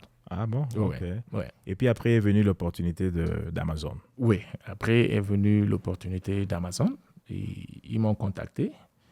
Et ils m'ont parlé d'une position avec Alexa pour aller à Seattle. OK. J'ai dit que non, moi, je ne veux pas aller à Seattle. Quel Alexa? Le même Alexa d'Amazon ici? Oui, en fait, avec Amazon, tout ce que vous entendez là, par exemple, S3 Bucket, ou bien Alexa, ou bien CloudFormation, ce sont des grands départements. Ce sont des départements avec beaucoup de gens. Des très grands départements qui ont un VP avec beaucoup d'ingénieurs sous cette umbrella-là. Ah bon? Oui. Donc, Et en termes de produits, Amazon a tout un tas de produits. Là. Combien de produits? C'est une centaine pratiquement. Produits, tu parles de services. Du genre EC2, S3. Non, c'est beaucoup. Amazon a beaucoup de services. Vous appelez ça service, c'est ça? Un nom produit. Peut-être moi, je pense en anglais. Peut-être en français. Oui, peut-être services. en français. Oui, services. OK. Oui, peut-être c'est produit en français, je crois. Voilà. Oui, mais non, il y en a beaucoup. Je ne connais même pas le nombre. Pas le total. J'avais suivi une vidéo d'une personne qui présentait 50 produits d'Amazon en, je crois, 5 minutes. Et là, ce n'était que les 50 que lui avait choisis. Mais il sait qu'il a dit qu'au-delà, il y a beaucoup d'autres produits encore. Et ça naît chaque jour, en fait. Il y en a beaucoup alors. Ouais. Et puis, quel département, quel service vous avez joint chez Amazon? Bon, finalement, quand j'ai dit que moi, je ne veux pas interviewer pour une position qui va m'amener à quitter Colorado pour aller à Seattle, quelques semaines, on me contactera par un autre département et qui voulait engager pour les gens qui veulent être remote. Pour travailler à partir de à distance. Et là, c'était le département des ProServe. ProServe, c'est Professional Services. Ouais. Donc, c'est un département qui a des experts dans différents domaines et nous intervenons, nous travaillons avec, nous faisons pratiquement le consulting, la consultance. Chez des clients, selon les besoins qu'ils ont et tout ça. Selon le besoin, selon le problème, selon ce qu'ils veulent faire, s'ils veulent faire la migration dans le cloud ou bien la plupart d'entreprises n'ont pas assez de gens qui s'y connaissent dans ces technologies. Fortinet fait la même chose aussi. Du genre, par exemple, un client qui achète tout un tas de firewalls et des histoires et tout ça, et puis ils n'ont pas une équipe pour déployer, configurer ça. Ils peuvent acheter les professional services. Ouais. Ou soit ils ont déjà installé, ils ont fini, et puis ils veulent que nous puissions approuver pour voir si c'est bien installé ou pas. Et puis on envoie les professional services. Ils peuvent faire quelques jours ou quelques mois, et puis ils investissent le tout. OK. Ouais. Et maintenant, donc, vous êtes affecté à des clients temporairement, selon les projets, selon les besoins de ces clients-là? Selon le projet, selon le besoin. Moi, je suis dans le secteur de la télécommunication. OK. Et donc, je travaille avec les entreprises de télécom. Donc, depuis que j'ai joint l'entreprise, j'ai commencé mon tout premier projet quand j'ai joint, c'était Dish Network, le déploiement de leur réseau de télécommunications, donc pratiquement dans le cloud. Et c'était ça mon premier projet. J'ai travaillé avec Bell Canada, qui était un de mes clients. J'ai travaillé avec TELUS. TELUS, c'est une entreprise de télécommunications qui est aussi au Canada. Ouais. Et j'ai fait un projet avec T-Mobile. Maintenant, là, je suis sur un projet avec NTT Docomo, qui est une entreprise de télécommunications du Japon. Voilà. Non, mais c'est très bien. Et toutes ces compagnies-là ont des services d'Amazon. Il faut dire qu'Amazon, en fait, le cloud aujourd'hui s'est imposé dans toutes les industries pratiquement. Mais c'est ça l'avenir. Ouais. Donc, c'est vrai que le pourcentage est déjà même beaucoup plus élevé que le on-premises. Beaucoup de compagnies ont plus de leurs services dans le cloud que dans leurs data centers. Oui, moi, je pense que d'ailleurs, la plupart des startups aujourd'hui, companies, ils n'ont pas besoin de créer des salles serveurs et tout. Non. Ce que le cloud offre aujourd'hui, c'est vraiment amazing. Je ne peux jamais conseiller un startup dire je vais commander un serveur, attendez qu'on le ship. Ouais. Non. Et puis créer une salle, climatiser la salle et tout ça là et tout. Oui. Donc, vous n'avez pas besoin de toutes ces histoires-là. Vous avez besoin tout simplement d'un environnement pour tester votre idée. Si ça marche, c'est bon. Si ça ne marche pas, vous arrêtez et puis on ne vous charge pas. Et puis un environnement qui est élastique. Oui. Est-ce que vous faites aussi le trial, le free trial pour des business? Vous avez dit si ça marche. Je veux parler de proof of concept, POC. Oui, POC. OK, vous faites des POC. Absolument. Absolument. Okay. D'ailleurs, pour qu'on nous approuve dans certains projets dans lesquels nous travaillons, le client peut avoir un désir de vouloir exécuter quelque chose. Ouais. Il va dire, prouvez-moi que... Et puis, vous savez qu'on a des compétiteurs. Donc, il faut aller là-bas et faire le proof of concept, prouver que votre technologie est meilleure par rapport à la technologie offerte par peut-être les compétiteurs. Et puis, nous faisons effectivement ça. Mais maintenant, par rapport au cloud aujourd'hui, par rapport à Azure, Google, et puis IBM et tout, c'est Amazon qui est pratiquement le premier. Oui. Amazon, il faut regarder ce qu'on appelle le Magic Quadrant. De Gartner. Oui. Gartner Magic Quadrant, pour essayer de voir où est-ce qu'il est. Je vais afficher ça à l'écran. Ouais. Mais quand vous allez là-bas, vous mettez ça, vous voyez clairement que c'est Amazon qui est le leader. Oui, qui est le leader. OK. Ouais. Wow. Et puis, quelle est votre expérience là-bas depuis que vous avez commencé? Vous aimez le travail? Vous aimez le cloud en général? Quels sont les challenges du cloud? En tout cas, Amazon, c'est une entreprise complètement différente. Je parle bien, je dois souligner AWS. Différente de toute autre. Parce qu'Amazon a aussi beaucoup de branches. Des branches. Par exemple, vous n'avez rien à voir avec les commandes en ligne et toutes les choses qu'ils sont en train de faire. Non. OK. Je n'ai d'ailleurs jamais été dans un de... Je voudrais quand même visiter pour voir qu'est-ce qu'ils font dans les distribution centers. Les distribution centers, j'aimerais quand même visiter pour apprendre. Ça fait partie de ce que nous faisons en tant qu'entreprise. Mais travailler pour AWS, c'est quand même un peu challengeant. Et il faut dire que les grands challenges, c'est que la consultance en elle-même, elle est quand même challengeante parce que vous ne savez pas quel est le problème qu'on va vous poser. Voilà, donc ça change chaque jour. Ça change, ça se métamorphose. Vous ne savez pas à quoi vous attendre. Donc, quand on vous invite sur un secteur, vous devez prendre les exigences du client, qu'est-ce qu'il veut. Et donc, un exemple serait que vous allez sur un secteur où le client dit « Moi, je veux ici que vous puissiez programmer en tel langage. » Voilà, il impose. Vous venez avec votre Python, vous êtes content, vous dites « Bon, voilà, je vais exécuter. » Vous arrivez là-bas et dites « Non, vous devez programmer dans tel langage. » Donc, là, vous devez apprendre et très rapidement commencer à exécuter dans ce langage-là. Ça, c'est un exemple de choses, de fois, vous sentez que ça vient avec le stress parce que vous n'avez pas aussi suffisamment de temps. Vous n'avez pas à quoi vous attendre. Vous n'avez pas à quoi vous attendre. Quand on m'engageait, c'est vrai, je pouvais faire un peu de scripting et tout ça, mais je n'étais pas un programmeur. Je ne me considère pas vraiment comme un programmeur. J'utilise mes connaissances de programmation quand j'en ai besoin, mais maintenant, je me rends compte que finalement, parce que les travailleurs de AWS, nous sommes les builders. Donc, vous ne pouvez pas être là-dedans sans programmer. Non, vous devez programmer parce que la manière même de gérer de manière efficiente la technologie de cloud, c'est d'utiliser les infrastructure as a code. Donc, c'est ça le langage que nous utilisons. Donc, infrastructure as a code. As a code, ouais. Donc, vous devez programmer toute votre infrastructure en créant un code. En créant un code. Un code, et puis ça facilite les C'est pour cela, d'ailleurs, je pense que dans leur processus dans le hiring process, d'engagement ou d'embauche, parce que j'ai déjà eu à le faire une fois et ça n'avait pas tenu à la fin, il y a toujours la partie programmation. Moi, la position pour laquelle j'allais à l'époque, c'était Network Development Engineer, un truc de ce genre-là. Et il y avait la section développement, il y avait aussi la section programmation. Oui. Python. Je crois que c'est... Non. Il donnait des problèmes et vous trouvez une solution et vous programmez dans n'importe quel langage de votre choix. Oui. Et moi, mon langage, c'était Python. Et c'était quand même des questions challengeantes. Déjà, le recruteur m'avait déjà donné, si c'est 1 mois d'avance, elle m'a dit... va étudier telle chose, va sur LeetCode, leetcode.com, qui est un site web très populaire aujourd'hui, surtout pour les boulots de programmation.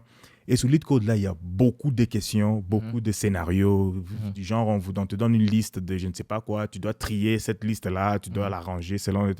Donc, je comprends pourquoi Amazon insiste beaucoup sur le code, que ce soit pour les ingénieurs ou pour n'importe quelle autre position. Donc, parce que tout est infrastructure as a code. Oui. Moi, au début, quand on m'a engagé, je n'ai pas fait d'interview avec ils ne testaient pas ma connaissance sur le code. OK. Et je me disais, bon, je pense que je ne veux pas aller là-bas pour être développeur, commencer à coder à tout moment. Au contraire, c'est ce que vous faites maintenant. Oui. Je ne peux pas faire 1 semaine, 2 semaines sans coder quelque chose pour un client, selon le besoin et tout. Donc, vous n'allez pas seulement accéder aux consoles, là, commencer à cliquer. Non, nous ne faisons pas le cliquer. La meilleure façon, c'est d'écrire un code, de déployer ça. Donc, c'est un environnement, c'est un beau travail. J'aime les challenges. D'ailleurs, c'est ce qui justifiait d'émissionner à tout moment parce qu'à un moment, vous devenez un peu bored. Il n'y a pas de challenge, vous partez. Mais je pense que les challenges avec Amazon, c'est tout le jour.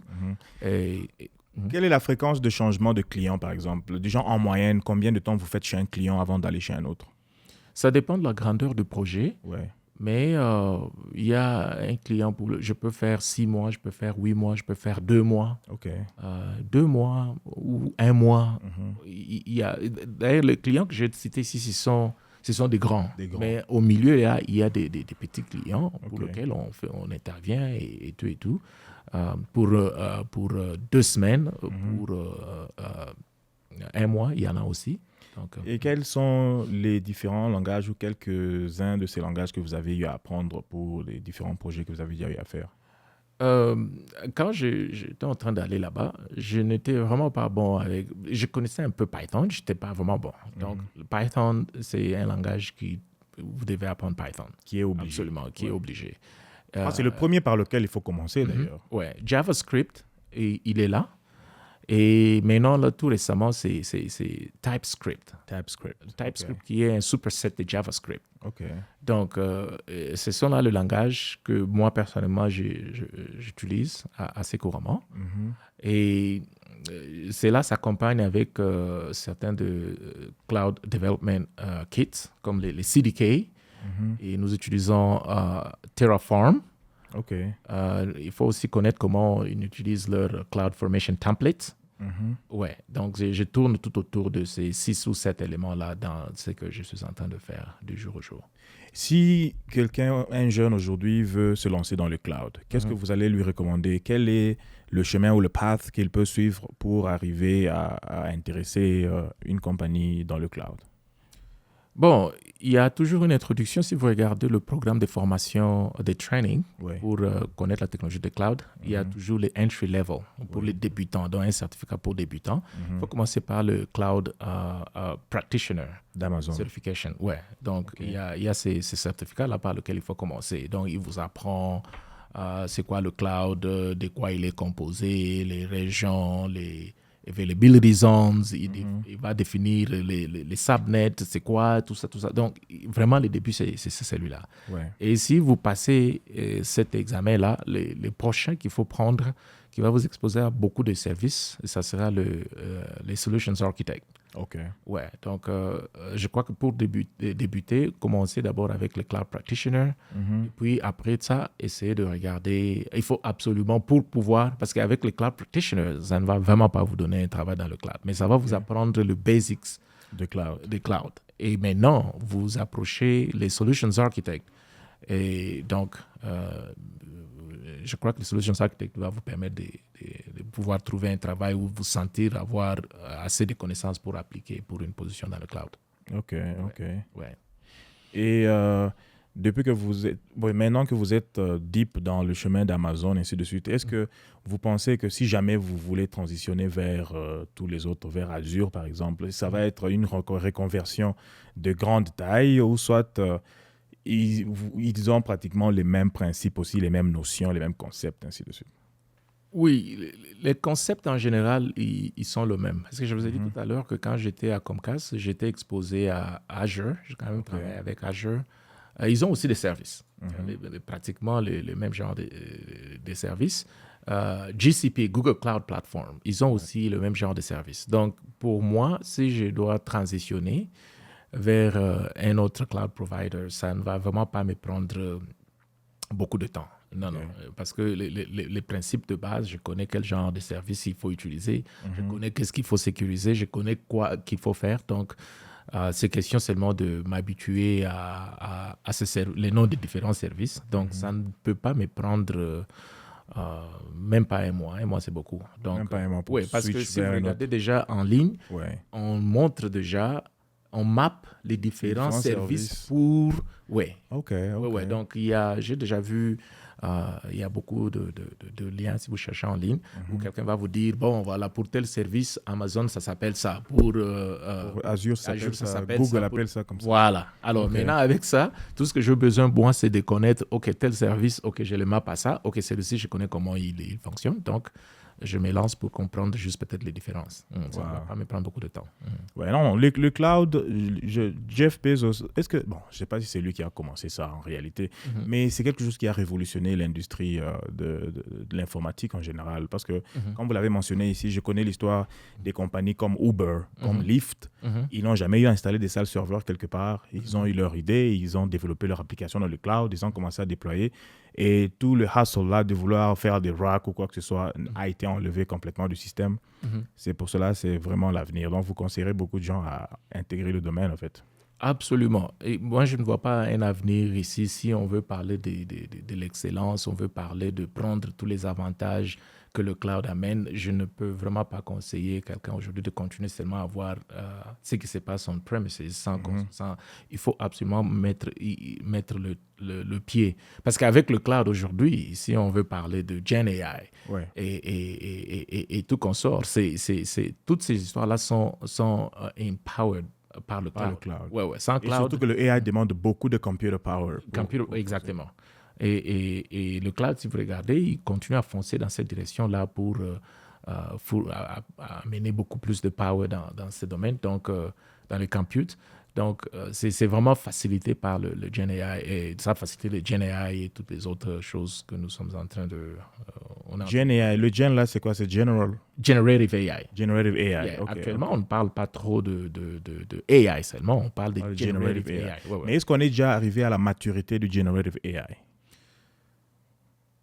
Ça dépend de comment vous voulez définir la maturité. Parce que j'aurais appris, j'avais déjà entendu parler de Generative AI, mais j'entendais quelqu'un qui disait lorsque Generative AI va être implémenté, et tout, comme si c'était un produit du futur qui n'est pas encore disponible maintenant pour différents services et tout. Donc, c'est déjà applicable maintenant, la Generative AI. Oui, c'est déjà applicable. Okay. Il y a de LLM qui sont en train d'être utilisés par les différents... LLM, c'est Language Learning Models? OK. Dernièrement, vous m'avez parlé d'un produit. Il faut dire que les conversations comme ça, j'en ai tout le temps. Quand je veux parler cloud, je viens chez la personne qui fait du cloud chaque jour. Dernièrement, vous m'aviez parlé d'un produit, là, j'ai oublié le terme. C'était Party Rock, c'est ça? Oh, OK, Party Rock. Party Rock. Genre, c'est un outil d'Amazon qui permet de créer des applications. Oui. Donc, les futurs, aujourd'hui, on est en train de parler il faut connaître Java, il faut connaître Python, il faut connaître... Mais le futur pour la programmation avec les Gen AI, un des produits que AWS a mis en place, ça s'appelle Party Rock. C'est accessible à tout le monde, vous pouvez y entrer. Vous n'avez pas besoin de connaître à programmer. Vous pouvez tout simplement aller là-bas et dire ce que vous voulez. Et dans le background, le code va être créé, exécuté et compilé pour vous et pour faire ce que vous voulez. OK. Ouais. J'étais parti pour tester et je ne sais pas. Ce que ça crée exactement, c'est juste du genre des fonctions. Ça crée des fonctions pour vous derrière et rien de plus, c'est ça? Oui, ça crée des fonctions pour vous, pour exécuter ce que vous demandez, ce que vous voulez. Ouais. Donc, et cela n'est pas parce qu'on suppose que vous n'avez vraiment pas d'expérience dans la programmation. C'est pour ça que ça ne vous expose pas, ça ne vous donne pas qu'est-ce que ça... Derrière les scènes et tout ça. Exactement. Ok.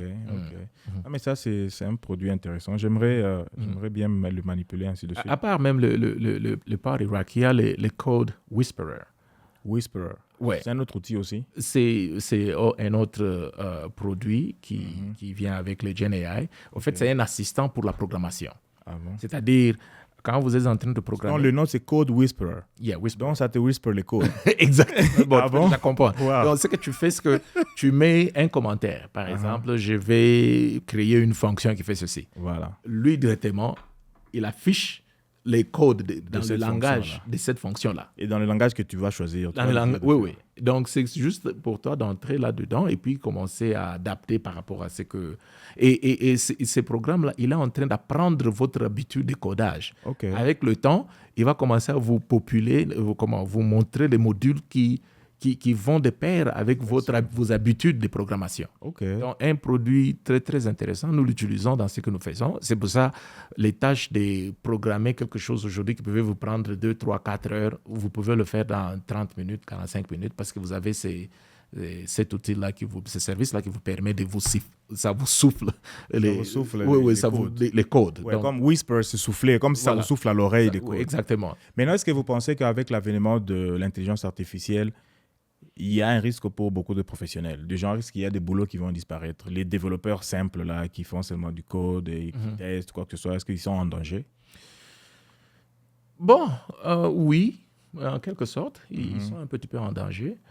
Mais je pense que pour éviter de ne pas se retrouver trop en danger, il faut s'embarquer dans le GenAI. Il faut comprendre qu'est-ce qu'il est en train de faire. Exactement. Il faut move avec la vague. Il faut move avec la vague. Parce que le GenAI va aussi apporter ces nouveaux types de boulot. De boulot aussi. Oui. Voilà. Maintenant, si vous voulez vous retrouver dans cet environnement-là, oui, il y a peut-être un tas de boulots qui vont être perdus, mais il y aura aussi un autre set de boulots qui vont être créés. Est-ce que ça sera...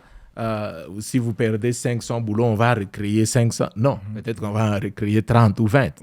Maintenant, il faut se battre pour être dans le 20 là. Donc, c'est juste un exemple pour dire que vous devez aussi continuer à apprendre. Vous apprenez qu'il y a une nouvelle technologie qui est en train de venir et faites un effort pour commencer à regarder et apprendre. Je pense que vous n'allez pas vous poser de questions où est parti mon boulot. C'est exactement ça, parce que ça a toujours été la discussion depuis le début des temps, parce qu'il y a toujours eu des transformations dans l'humanité, où on a eu la grande révolution industrielle, où la machine a remplacé l'homme dans des industries, et puis on disait, mais finalement, quel sera le travail de tout le monde si c'est la machine qui va faire le travail et la machine ne se fatigue pas et tout. Mais finalement, il y a toujours eu du travail pour tout le monde. Et maintenant, aujourd'hui, on parle d'intelligence artificielle, ça veut dire qu'on part dans une nouvelle économie où les travaux peuvent devenir différents. Mais il suffit juste de s'adapter maintenant à ce nouvel environnement-là, d'apprendre des nouvelles compétences qui sont liées au AI et de continuer à travailler, en fait. Oui, parce que si vous regardez des GenAI, au fait, quel est l'objectif? L'objectif là-bas, c'est que certains boulots aujourd'hui que l'humain est en train de faire, on va tout simplement demander à l'intelligence artificielle de faire ça, de réfléchir comme un humain. Au fait, quand on parle de training the model, les modèles en soi, au fait, c'est pour le train, pour qu'il puisse raisonner comme un humain. Comme un humain. Voilà. Donc, c'est au fait ça. Et là, si déjà on peut réussir à faire cela, ça veut dire, par exemple, aujourd'hui avec les services clients. Donc, d'ailleurs, la plupart, aujourd'hui, quand vous interagissez, parce que vous savez, il y a des gens qui n'aiment pas prendre le téléphone et appeler. Il y a les chats, tout ça, Mais est-ce que vous êtes sûr que quand vous parlez de l'autre côté, vous parlez à un humain? Au début, d'ailleurs, ce n'est pas un humain. C'est pas un humain? D'ailleurs, moi, déjà, je peux détecter ça avec le temps. Et quand je détecte ça, je commence maintenant à chercher à parler à un humain. Et si tu insistes, on va finalement te mettre avec un humain pour parler avec l'humain. Mais le robot va essayer de répondre à toutes les questions et tout. Maintenant, avec les GenAI, il va te répondre jusqu'à la fin. Comme un humain.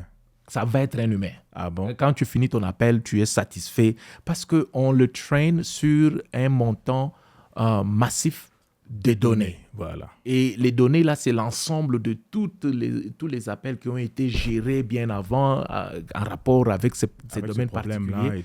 Et vraiment, le GenAI, il va te satisfaire sur ce plan-là. Il va gérer ce chat-là, cette conversation-là, ça va se terminer. Vous n'allez pas vous rendre compte que vous êtes en train de parler avec un chat, un bot en IRSI. Je crois que c'est la même technologie que Elon Musk a utilisée, ou il est en train d'utiliser ça actuellement pour la nouvelle version de FSD, de Full Self-Driving, pour les voitures, les pilotes automatiques. Là. Du genre, et il était trop fier de ça. Il dit que le nouveau pilote automatique n'a pas été codé. Du genre, ce n'est pas comme si on lui a donné des codes pour lui dire si tu vois un stop, arrête-toi. Si tu vois ceci, fais ceci.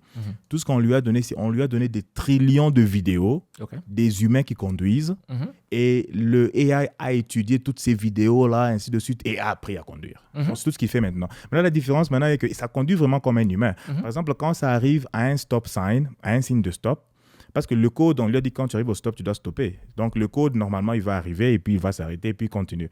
Mais avec le AI qu'ils ont mis, ils ont remarqué que la plupart d'humains ne stoppent pas, ils ne font pas les full stop dans les trucs. Donc, en majorité, les gens, il va juste décélérer un peu et puis il passe. C'est ce que le nouveau FSD fait maintenant. Les gens, ils décélèrent un petit peu, comme les humains font, et puis il avance. J'espère qu'il ne va pas avoir un ticket parce que si la police, SFD est en train de faire ça, on va poursuivre ce véhicule à lui donner le ticket. Décélérer assez pour comme les humains font en général, quoi. Non, mais c'est vraiment très bien. Donc, l'avenir est vraiment imprédictible à ce point. Je pense que dans quelques années, il y aura beaucoup de révolutions qui vont se faire avec le AI. Et puis, une autre chose, surtout en parlant de cybersécurité, un autre domaine qu'on n'a pas vraiment abordé, le AI aussi fait que même les menaces aujourd'hui sont devenues sophistiquées. Du genre, même les gens qui créent des virus, là, les gens qui créent, ils ont maintenant l'aide de AI. Ce qui fait que les attaques aussi deviennent bizarres, en fait. Exactement. Ce qui se passe dans le monde IT, c'est que, bon, quand on a toutes les bonnes intentions de créer toutes ces technologies ici qui vont faciliter la vie humaine et tout comme ça, mais toujours des mauvais acteurs. Au même moment, ça profite aussi aux mauvais acteurs pour faire ce qui n'est pas l'intention pour laquelle l'outil a été créé ou la technologie a été créée. Donc, ça va les profiter tous. Donc, ça ne va pas seulement profiter aux spécialistes de ceux qui veulent faire du bien, ça va aussi profiter à ceux qui veulent faire du mal en principe. Et heureusement aussi avec les compagnies de cybersécurité comme Fortinet, par exemple, il y a maintenant des modèles de AI qui sont utilisés dans l'analyse des données et des trafics, qui font maintenant que c'est devenu très intelligent au point où ça peut détecter les menaces quand ça entre les intrusion prevention ou detection et tout ça là. Donc ça a aussi relevé la hauteur de sécurité qui fait que ça se match, quoi. Non, voilà, j'ai vraiment apprécié cette conversation. Je pense que l'exposition au cloud, c'est quelque chose qui a beaucoup d'avenir, surtout pour ceux qui veulent, je ne sais pas, commencer carrière. Non, mais quelle est l'intégration du cloud en Afrique, par exemple? Est-ce que c'est très répandu? Il y a beaucoup de... Bon, quand vous regardez vos clients en général, s'il y en a beaucoup qui sont en Afrique aussi? Bon, il y a quelques clients, mais peut-être pas il y a beaucoup de projets, en fait. Amazon est en train de se déployer en Afrique et tout ça. On a déjà une présence en Afrique du Sud. Si vous regardez aujourd'hui, il y a des données publiques qui vous montrent là où se trouvent les différentes régions qu'ils ont créées, qui incluent justement aussi les centres de données et tout comme ça. Mais en particulier, il y a quelques pays comme au Kenya, par exemple. Au fait, le cloud, dans tout pays, vous pouvez commencer à utiliser le cloud. Vous n'attendez pas que les régions, les centres de données viennent. Tant que vous avez accès à l'Internet, vous pouvez souscrire au cloud et créer votre serveur, utiliser votre base de données, faire tout ce que vous pouvez faire sans problème. Donc, c'est vraiment avoir l'Internet. Maintenant, est-ce qu'au niveau de l'Afrique, les gens en savent un peu plus? Ils ont suffisamment de connaissances pour y aller? Peut-être pas. Donc, c'est ce que je peux dire. Au niveau de l'entreprise, je sais qu'il y a des projets, peut-être que je ne peux pas dévoiler de ce qu'on fait spécifiquement dans certains pays, mais oui, il y a quelques entreprises qui considèrent déjà le cloud en Afrique aussi. Ouais, mais oui, d'abord, il y a aussi ce problème-là d'accès à Internet. Je sais qu'il y a beaucoup de pays qui sont déjà assez mieux placés maintenant. J'ai des gens qui m'écrivent de Lomé, par exemple, de Burkina Faso, et ainsi de suite. Mais il y a aussi des coins où l'accès à Internet haut débit est encore un luxe. Ça veut dire que ce n'est pas tout le monde qui qui peut avoir les moyens pour se le procurer, ainsi de suite. C'est pour cela que je me demandais si l'intégration du cloud est vraiment bon. Je sais que les compagnies peuvent le faire, mais même les compagnies aussi, la connexion doit être stable, elle doit être régulière. Si tous vos services dépendent du cloud et que votre connexion est problématique, vous n'aurez même pas à run le business. Avoir Internet à haut débit, c'est très, très important parce que c'est ça le départ pour que vous puissiez accéder à votre infrastructure. Dans le cloud, vous devez avoir une bonne connexion. Donc, Je voulais aborder un autre point dont on avait parlé dernièrement hors podcast, de la connexion Internet avec Elon Musk, ainsi de suite.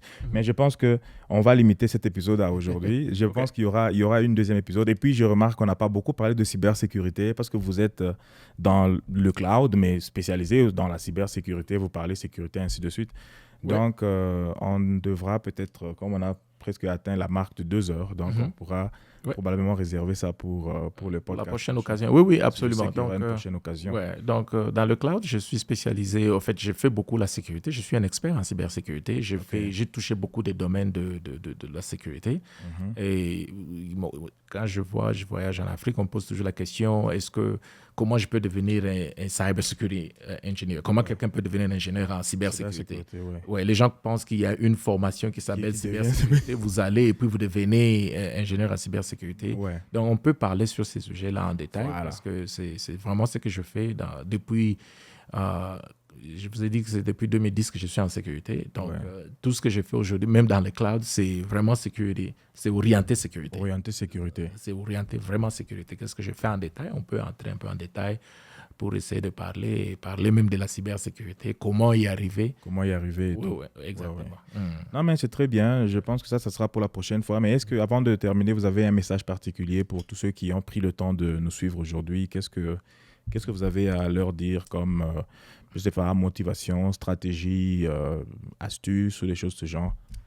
Bon, en tout cas, ce que je pourrais dire à ceux qui auront la chance de nous suivre, ils vont certainement être intéressés au domaine d'IT.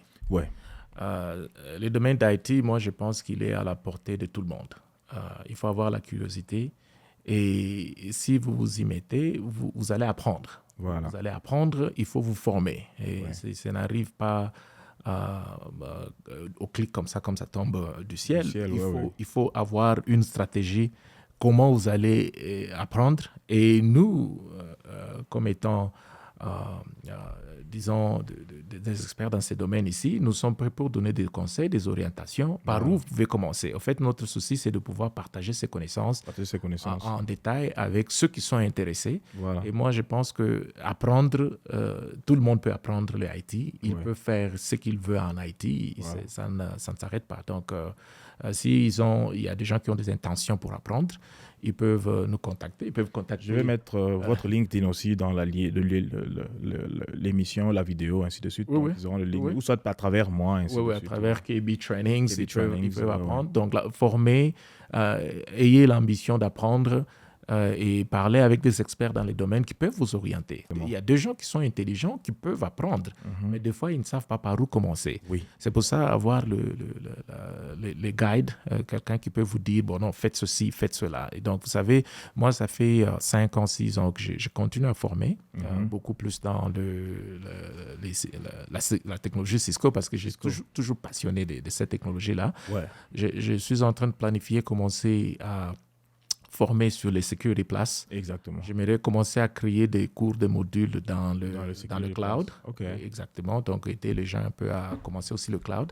Donc, il y aura des rythmes mettre à la portée de tout le monde. Les gens essaient un peu d'apprendre. Mais si vous voulez apprendre en profondeur, peut-être il y aura d'autres mécanismes qu'on peut mettre ça pour partager les connaissances. Exactement. Donc, c'est vraiment notre souci, c'est d'aider ceux qui ont des ambitions, qui veulent pénétrer dans ce monde. On peut leur donner le conseil. Non, c'est très bien, c'est très bien. L'essentiel, c'est ça. L'essentiel, c'est de passer le message parce qu'il y en a qui n'ont pas de message et il y en a peut-être qui ont le message mais qui ne savent pas à quel sens se vouer, ils ne savent pas à qui parler. Cette personne-là qui peut leur dire des bonnes informations, qui peut les amener quelque part. Parce qu'on s'inspire toujours des gens que l'on voit devant soi. Quelqu'un qui n'a jamais fait carrière, quelqu'un qui n'a jamais rien fait de concret ne va jamais me donner des conseils sur quelque chose que lui-même n'a pas accompli. Exactement. C'est pour cela d'ailleurs j'ai créé ce type de podcast où j'amène des professionnels, des entrepreneurs. Il faut dire que vous faites aussi des business à côté, pas mal de choses. Donc bien qu'on n'a pas eu le temps d'aborder tout cela, mais je veux amener ce message-là auprès des jeunes, bon, pas nécessairement les jeunes toujours, mais auprès de tout le monde qui serait intéressé par tout ceci, lui donner par où commencer, ainsi de suite. Donc, nous allons garder le reste pour la prochaine fois. Je suis sûr qu'il y a beaucoup de choses à faire, il y aura beaucoup d'autres étapes à franchir. Merci beaucoup d'avoir accepté d'être dans ce podcast aujourd'hui. Et merci à tous ceux qui ont eu le temps de nous regarder et à la prochaine. Merci beaucoup. Merci à vous.